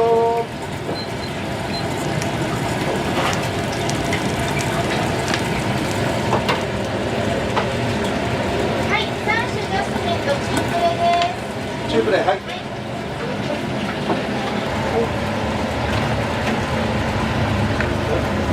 3で、はい、はい。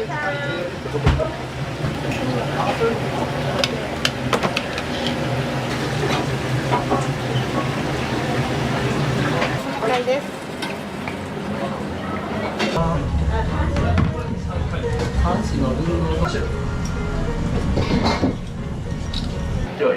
ほんまに知らんねえじゃない。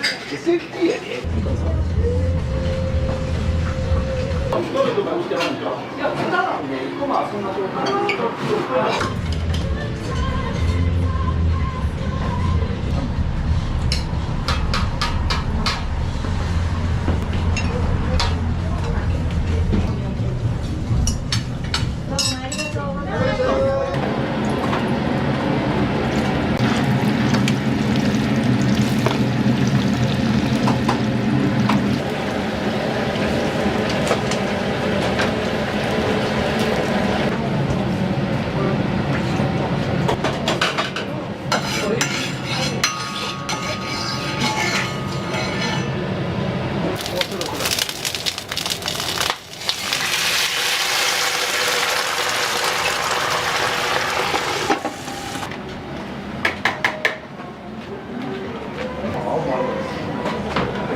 スープとってますんで気をつけてくださいね。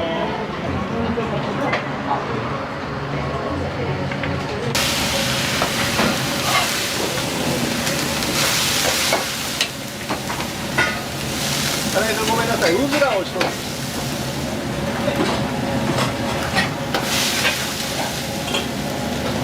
はい。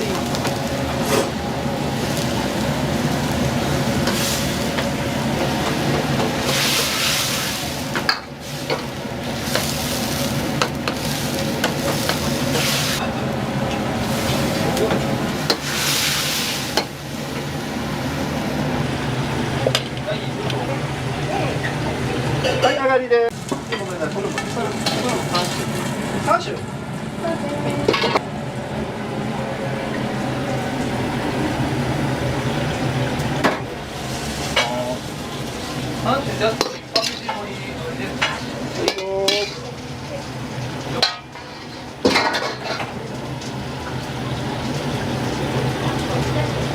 はいよ、上がり。3本。あ、ごめん、入ってない。はい。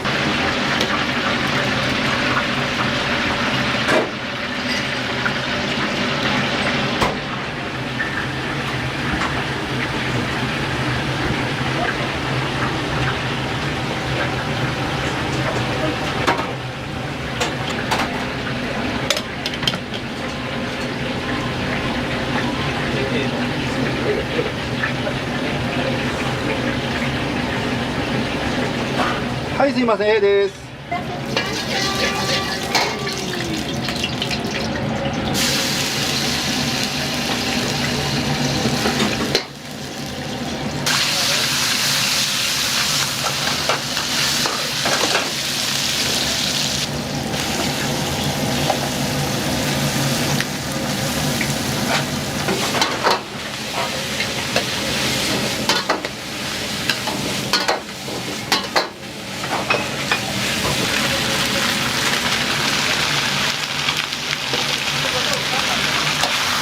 イト通り3で。はい、わかりました。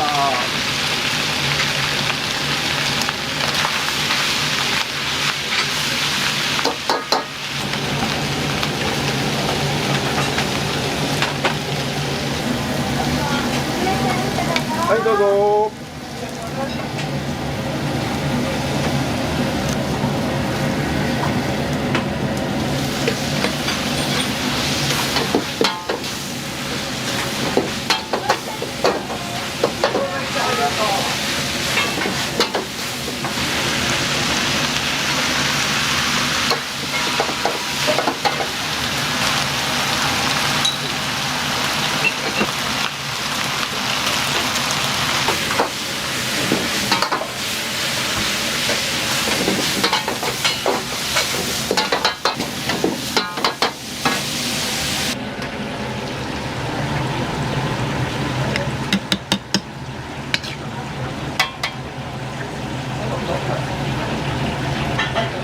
いけてます。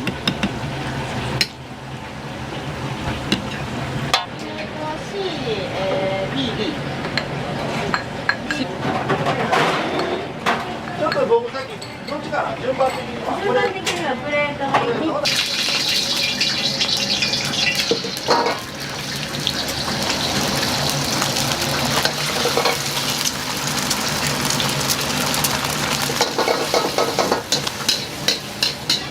書きますね。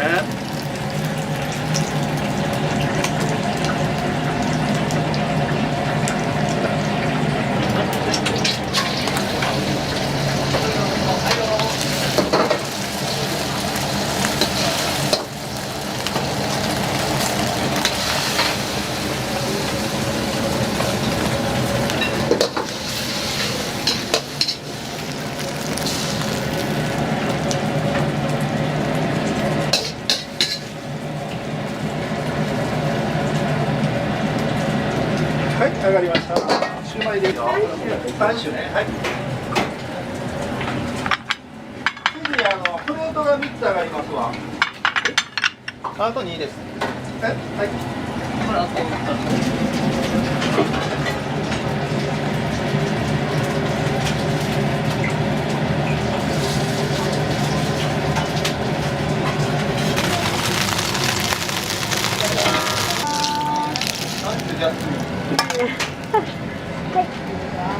今日初めて、来ました。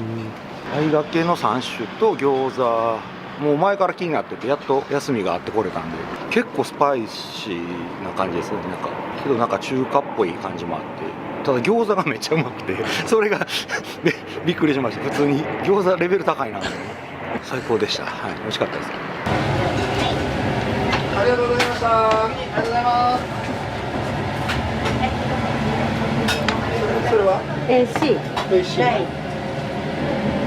ノーマル状ライト。いいよ。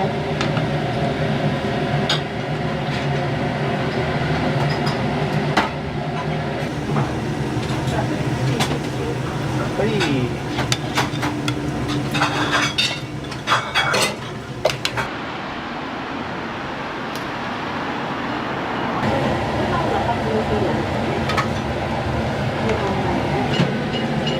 これあれ入ってんのラムが入ってんの。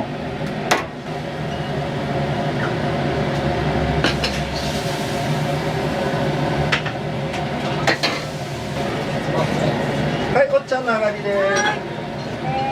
失礼します。かけて、その上にエビ天が乗ります。それ今作りますんで。変化系天津飯ですかね。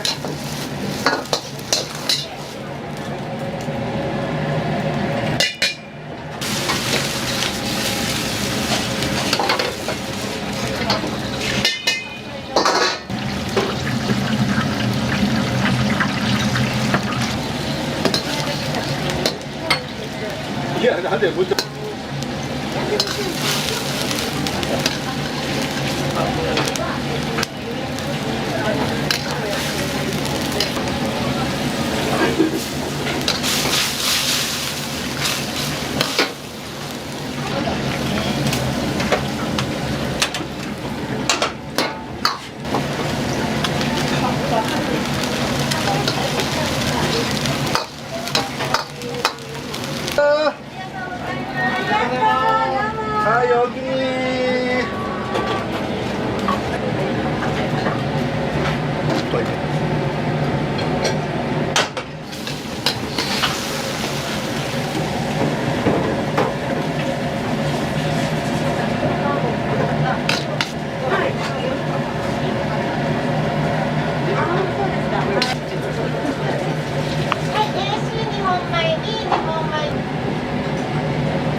回の上がりです。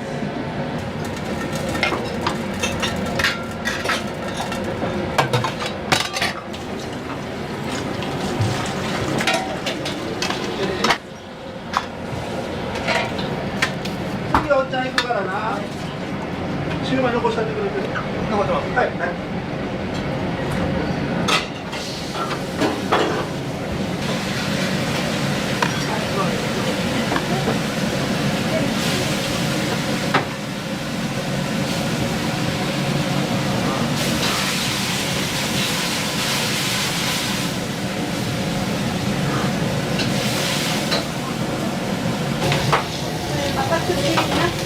なしね。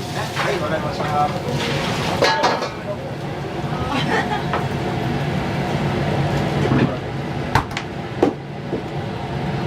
お肉が必要かな。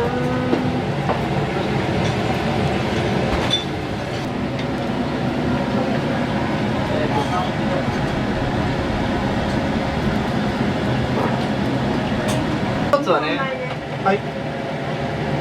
じゃあちょっとそれを仕上げますね。はい、パクチー抜き上がりました。2本前ね。はい、でこっちが。嬉しいね。はい。おしそで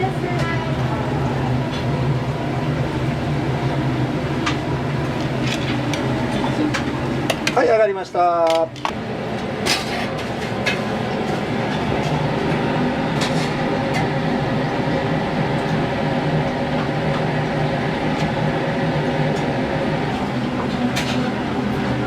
B カレーね。はい、はい、抜きます。はい、すいません。ごめんなさい。これ上がりました。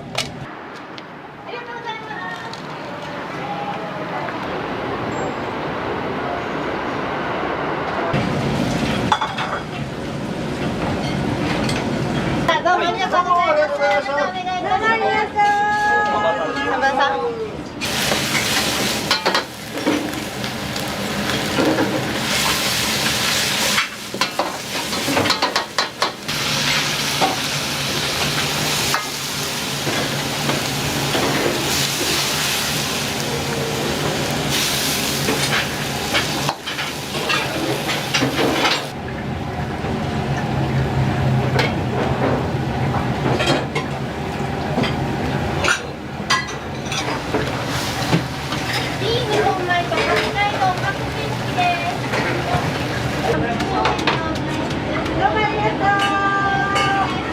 ここ行けます？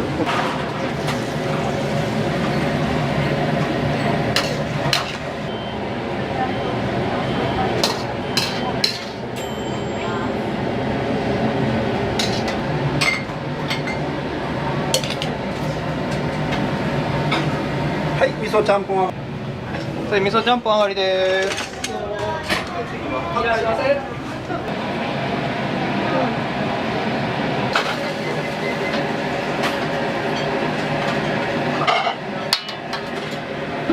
食べきらない。八海丼っていうの。はい、八海丼2つ上がりました。八海丼上がります。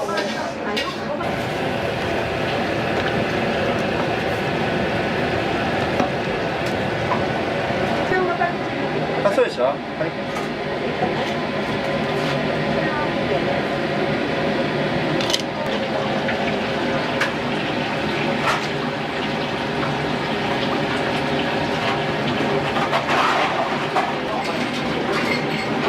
全然関係ないけど、追ってくれてよかったわ。この感じの入り方やったら絶対2回は喧嘩してたんだ。追ってます。ありがとうね。傷つけられてよかった。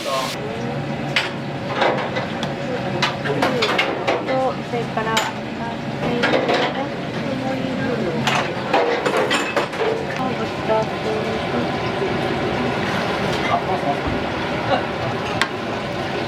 B と B ですね。B と A。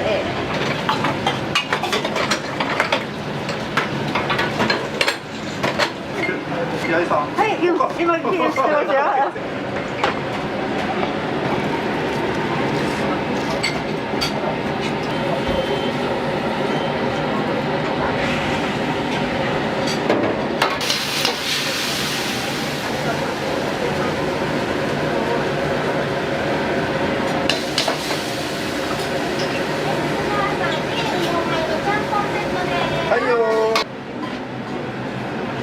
ごめんなさい、上がりです。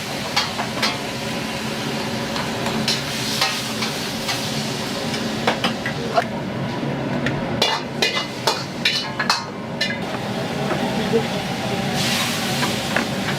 りがとうございました。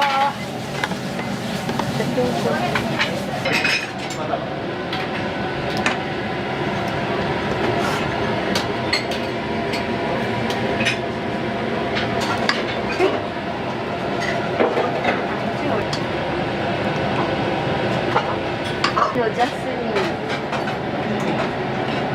はい、ごめんなさい。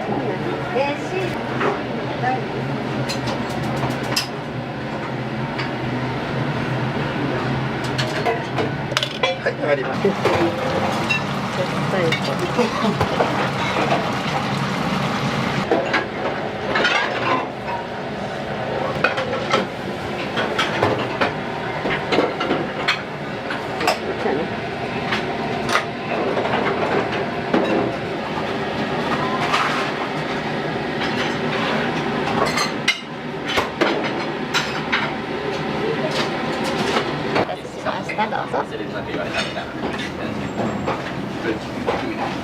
結構それやってる人多いもんね。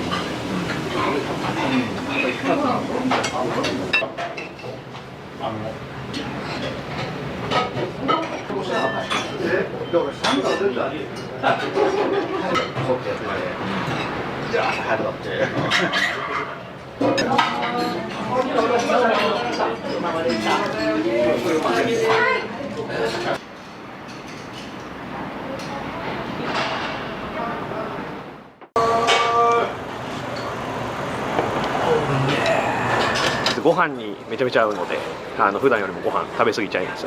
食べるときは2杯3杯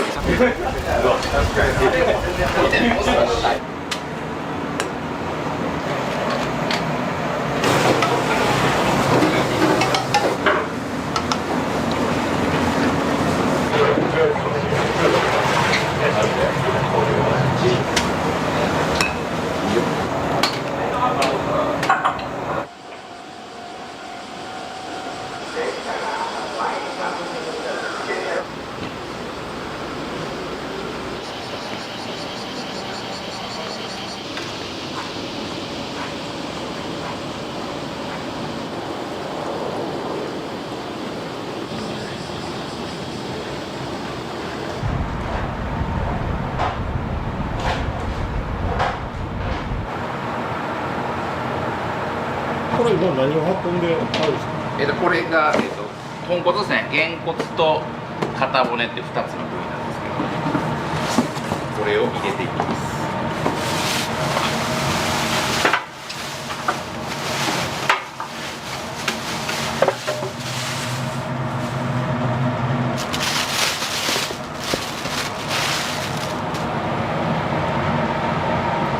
途中でまた足したりもするんですけど、朝の時点ではとりあえずげんこつ20キロと肩骨を15キロ。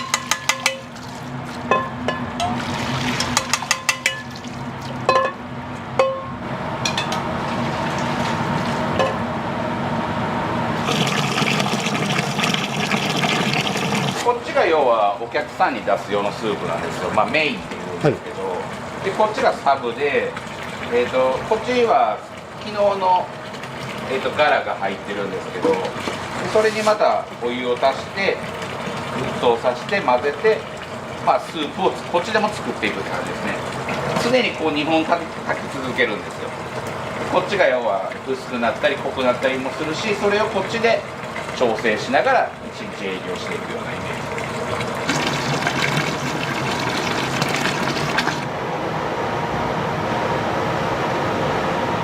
親鶏っていう油と若鶏っていう油。種類一応ブレンドして使ってます。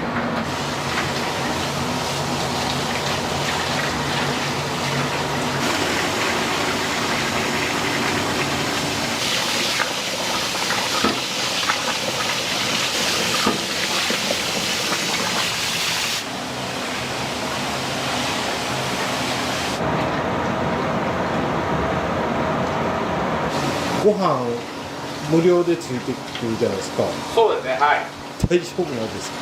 いや、まあ全然正直大丈夫じゃないんですけど米の値段がね、もう半端ないんで、上がり方が、まあ、今ちょっと落ち着いた本当ぐらいですけど、もうね、昔のちょっと安い時比べたらもう3倍か 3.5 倍ぐらい上がってるんで、まあ、大盛り3倍とか4杯ぐらい食べる子も中にはいますね。1日大体30から35ぐらいキロ。はい。ご出身はどちらの方なんですか。三重です。東京で、約8年、まあ、それもずっと武道館やってたんですけど、まあ、東京出た当初からもゆくゆくはまあ大阪でやりたいなっていうので、その時に、まあ、ここが、まあ、ちょっと紹介もあってここに来たみたいな感じですね、郷土屋に。僕も学生時代遊んでた町が大阪なんで、はい、大阪でまあ家系ラーメンやれたらなっていうのも思いがありまして。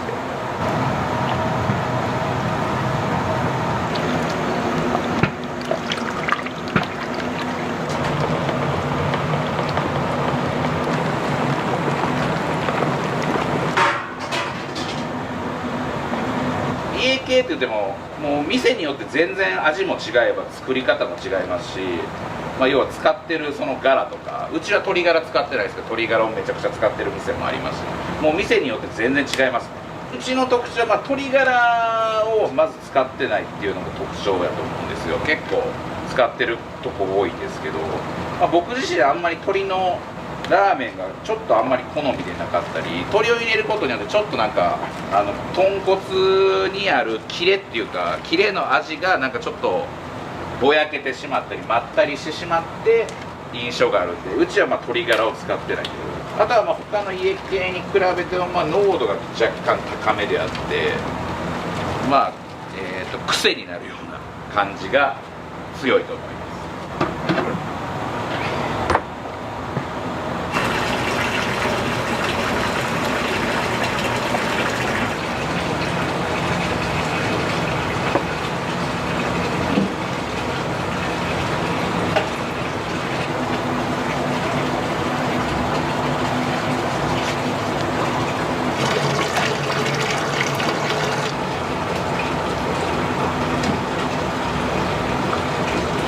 大体1回18から20キロぐらいですね。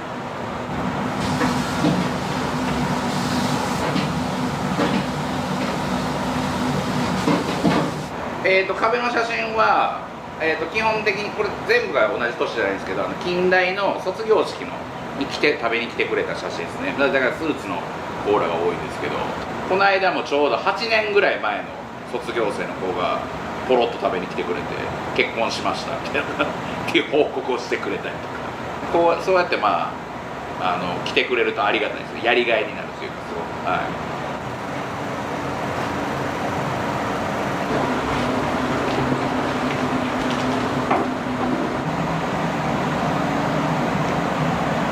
ラーメンにもご飯にもよく合うんで、先にご飯出すんですけど、ご飯にもこれだけかけてラーメン来る頃にはおかわりくださいっていう学生もいますもう無限大っすね、ほんまに。僕がお客さんが食べてるのパッて見てもこうやっぱこんな食べ方あるんやって思うぐらい、みんなほんまにいろんな食べ方するんやなって感じですね。豆板醤をのせてもらって、ごまをかけてもらって、スープに浸した海苔でこう巻いて食べてもらうのをまあおすすめしてますけど、いろいろみんなほんまそれぞれに食べ方はありますね。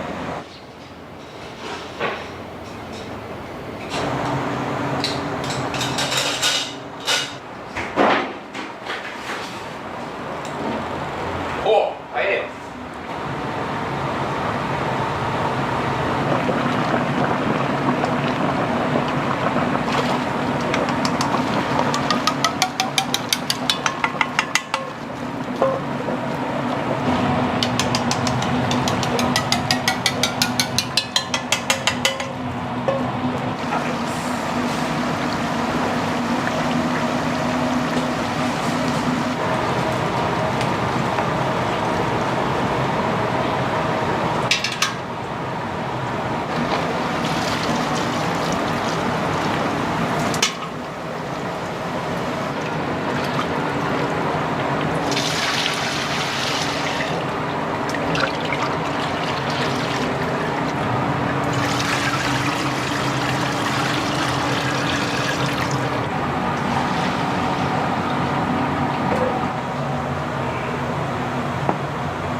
なぜ郷土屋さんにアルバイトしに来られたんですか？まあ一番は郷土屋さんのラーメンが好きっていうのもあるんですけど、あとまあ校舎近いんで空き時間にすぐ来れるっていうのもあって、あと友人がもともと働いてたのもあって、まあ仕事の勝手とか分かりやすいかなと思って入りました。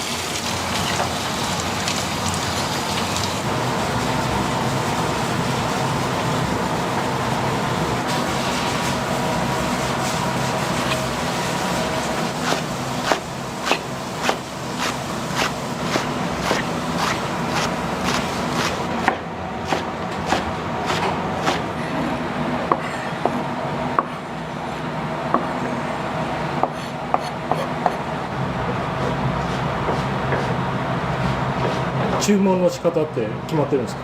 最近は全部普通にしてます。全部普通。はい。一周回ってるんですか？そうですね。なんか固め濃いめ多めにしてた時もあったんですけど、で柔らかめにいって結局今全部普通です。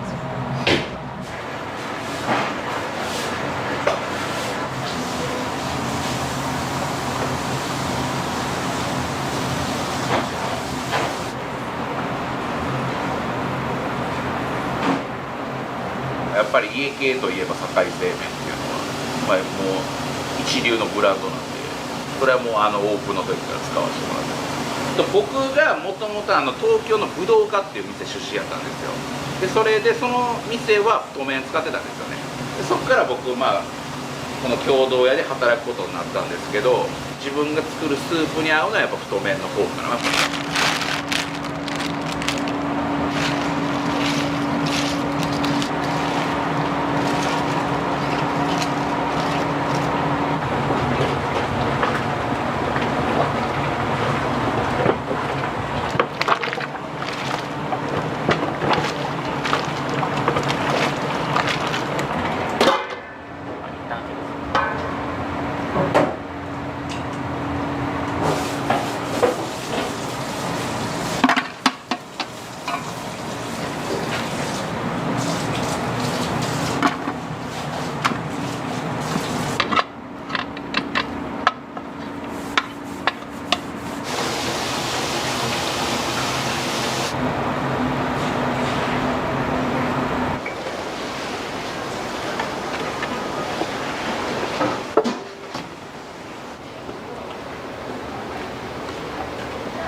いらっしゃい、どうぞ。はい、いらっしゃい。いらっしゃい。いらっしゃい。普通です。全部普通で。はい。油多めで。油だけ多めで。ありがとうございます。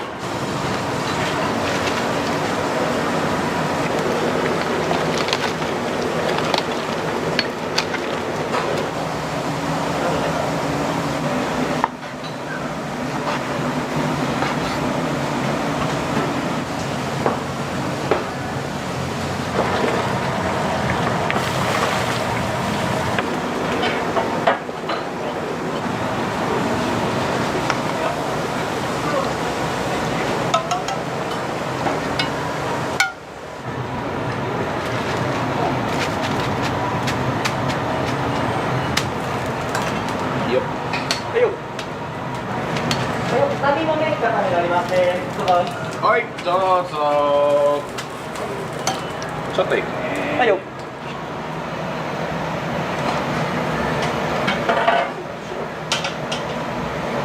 はい、いらっしゃい。いらっしゃい。はいよ、特製中の片恋です。どうぞ。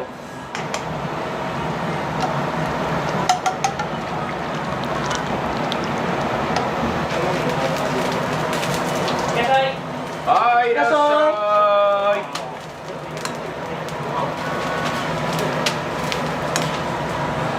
はいよ、特製並全物です。どうぞ。はい、どうぞ。はいよ、特製並油多めになります。どうぞ。はい、どうぞ。はい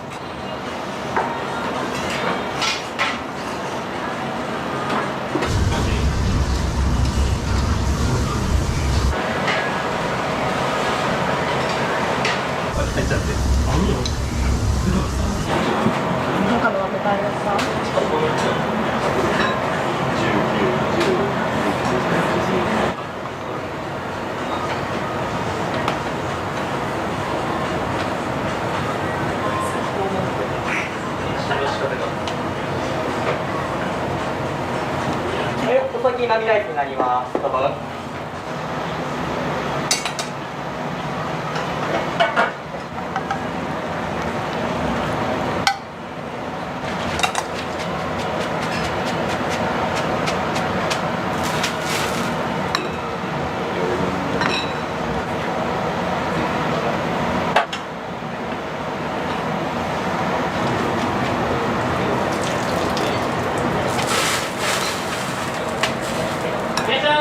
いらっしゃい。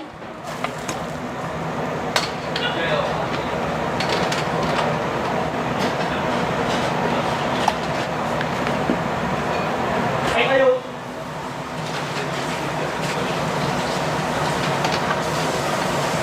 はいよ。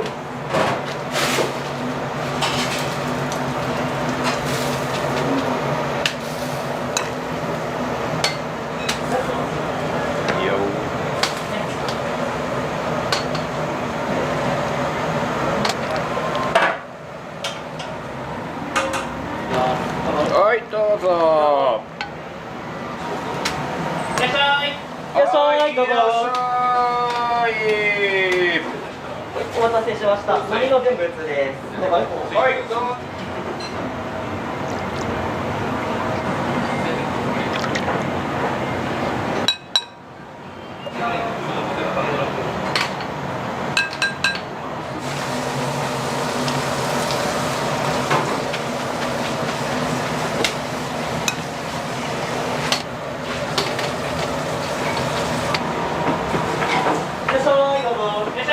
いらっしゃい。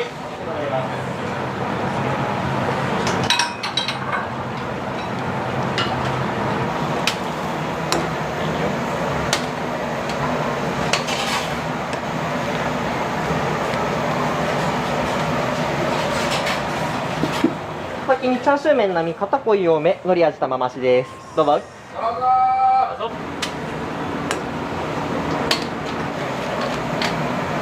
高めほうれん草増しです。どうぞ。はいお待ちどうさんです。どう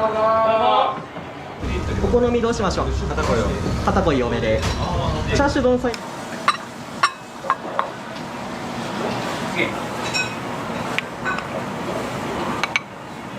お先にチャーシュー丼の盛りとチャーシュー丼の並盛りです。どうぞ。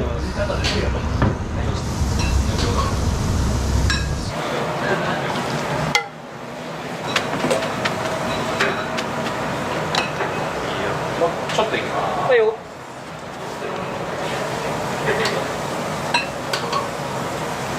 はい、中の片濃い多めになります。どうぞ。はいどうぞ。めちゃめちゃうまいです。はい、お待たせしました。並の柔らかめ、油多めです。どうぞ。はいお待ちどうさん。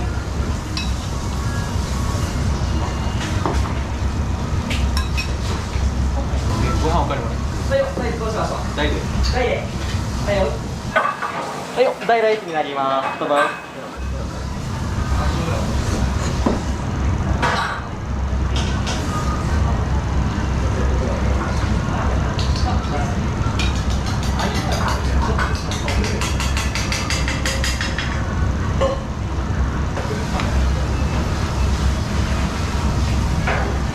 部活終わりを通るんですけど、ちょっと家系で食べたくなって無料でおかわりできるのでめっちゃありがたいです。いらっしゃい。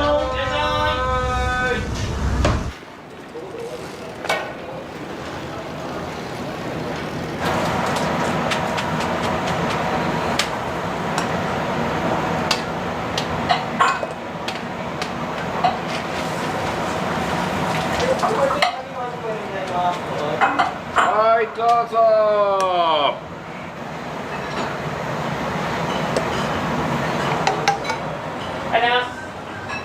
ありがとうございました。なんかそう安いけどそこの経験があるかもね。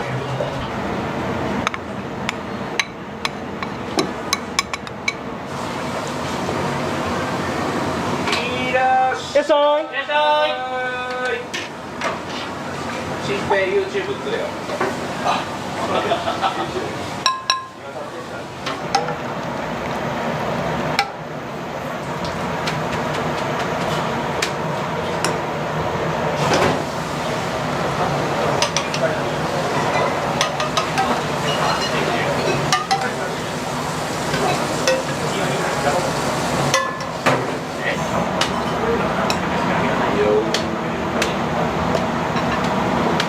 波の麺固めです。はいどうぞ。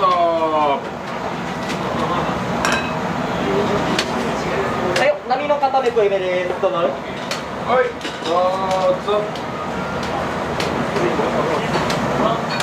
はいどうぞ。お気に入りのその頼み方みたいなのって決まってるんですか？僕はまあ固め濃いめ多めと結構やっぱりしっかりこってり味しっかりって感じなんですけど、なんかこうだからといって臭みとかは一切なく濃いんですけどどのスープ飲んじゃいたくみたいなそういう感じの味ですね。ご飯にめちゃめちゃ合うので普段よりもご飯食べ過ぎちゃいます。食べるときは2杯3杯です。はいありがとうございます。ありがとうございます。またよろしく。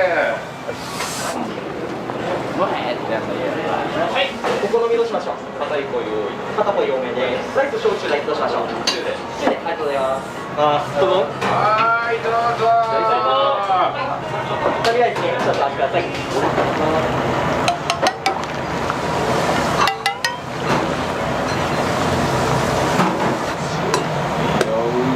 い、お願いします。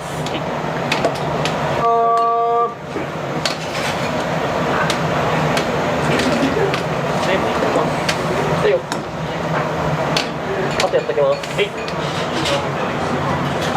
国際片栗少なめ。はいよ。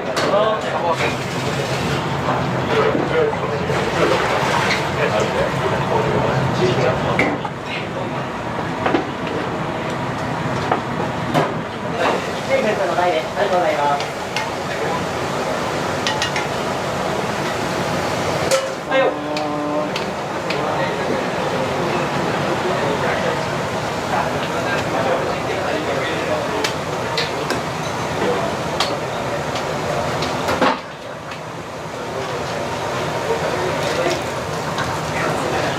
お先に波の片栗お願いします。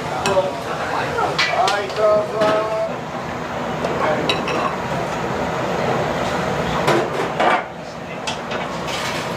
はい、片濃い多めになります。どうぞ。はい。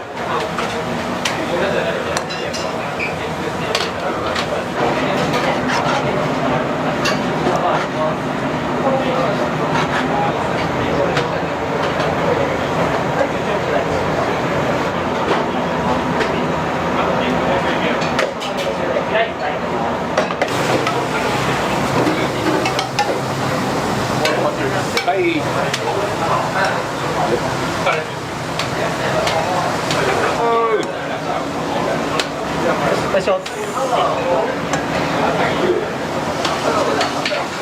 波片濃いめキャベツです。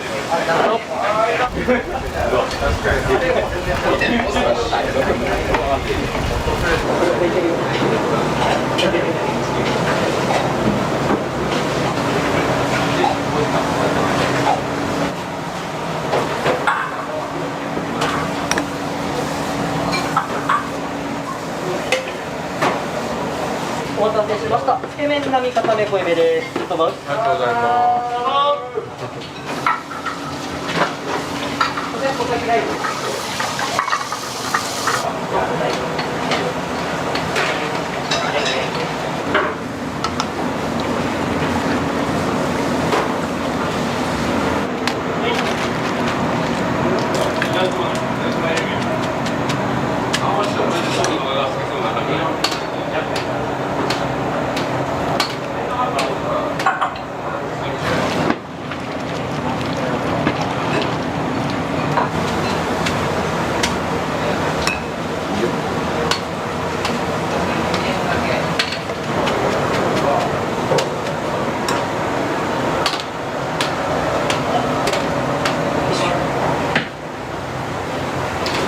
波の全部普通です。どうぞ。はいどうぞ。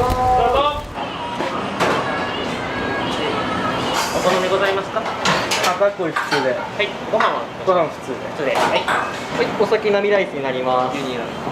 大丈夫です。はい。お前大丈夫です。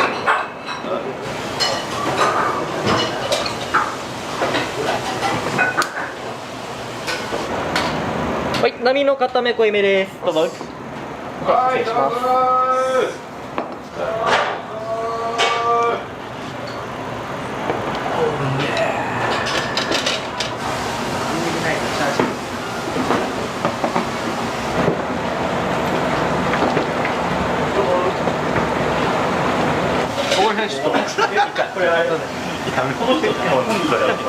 とにかく美味しいです。店長がいい。店長も優しいし、最初ちょっと怖かったんですけど、やっぱ通っていくうちに優しい人なんだな。やっぱり店長の人柄もあります。安い。ご飯にごまときゅうりでこのニンニク醤油あるの、これかけて食ってめちゃめちゃうまいです。ありがとうございます。ありがとうございました。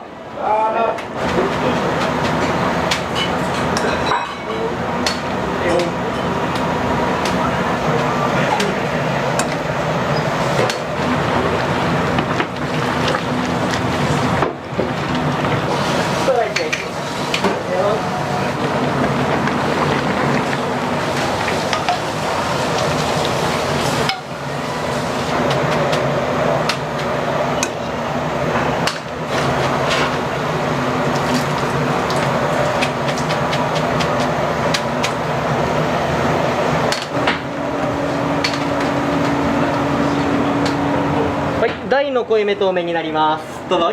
どうぞ。こ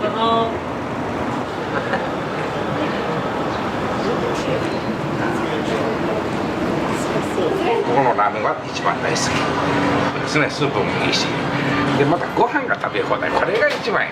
こういうお店多分ないと思います、このご時世で。ラーメン頼んだらご飯食べ放題で、そんな店多分東大阪で探してもあるかないかは知らんけど、その心意気が嬉しい。これが私の大好きな特製にキャベツもやしをまだ増量してます。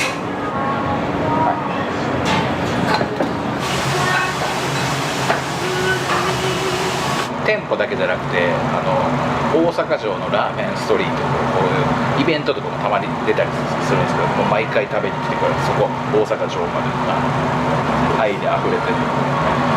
まあ最初働き出したら僕東京の中野っていう場所だったんですけど、中野で働いて、その後国分寺、それも東京なんですけどね。で、ここですね、大阪共同屋、まあ一応3店舗経験したんですけど、やっぱ街でそれぞれでやっぱりお客さんの層も違いますし、ラーメンの味もそうですし、まあ店のこう雰囲気作りとかもまあ全然やっぱ変えていかないとなかなか厳しいですし、まあ、その辺ですかね。例えば卒業生の子とかもよく来るんですけど、今やっぱ大阪から東京の方に就職した子とかたまにやっぱ帰ってきて食べに来てくれるんですけど、東京って家系ラーメンめちゃめちゃ多いんですけど、いや東京のどこ食ってもやっぱ郷土屋ですわみたいな言ってくれる子結構いるんで、まあ、それはすごいありがたい、嬉しいですね。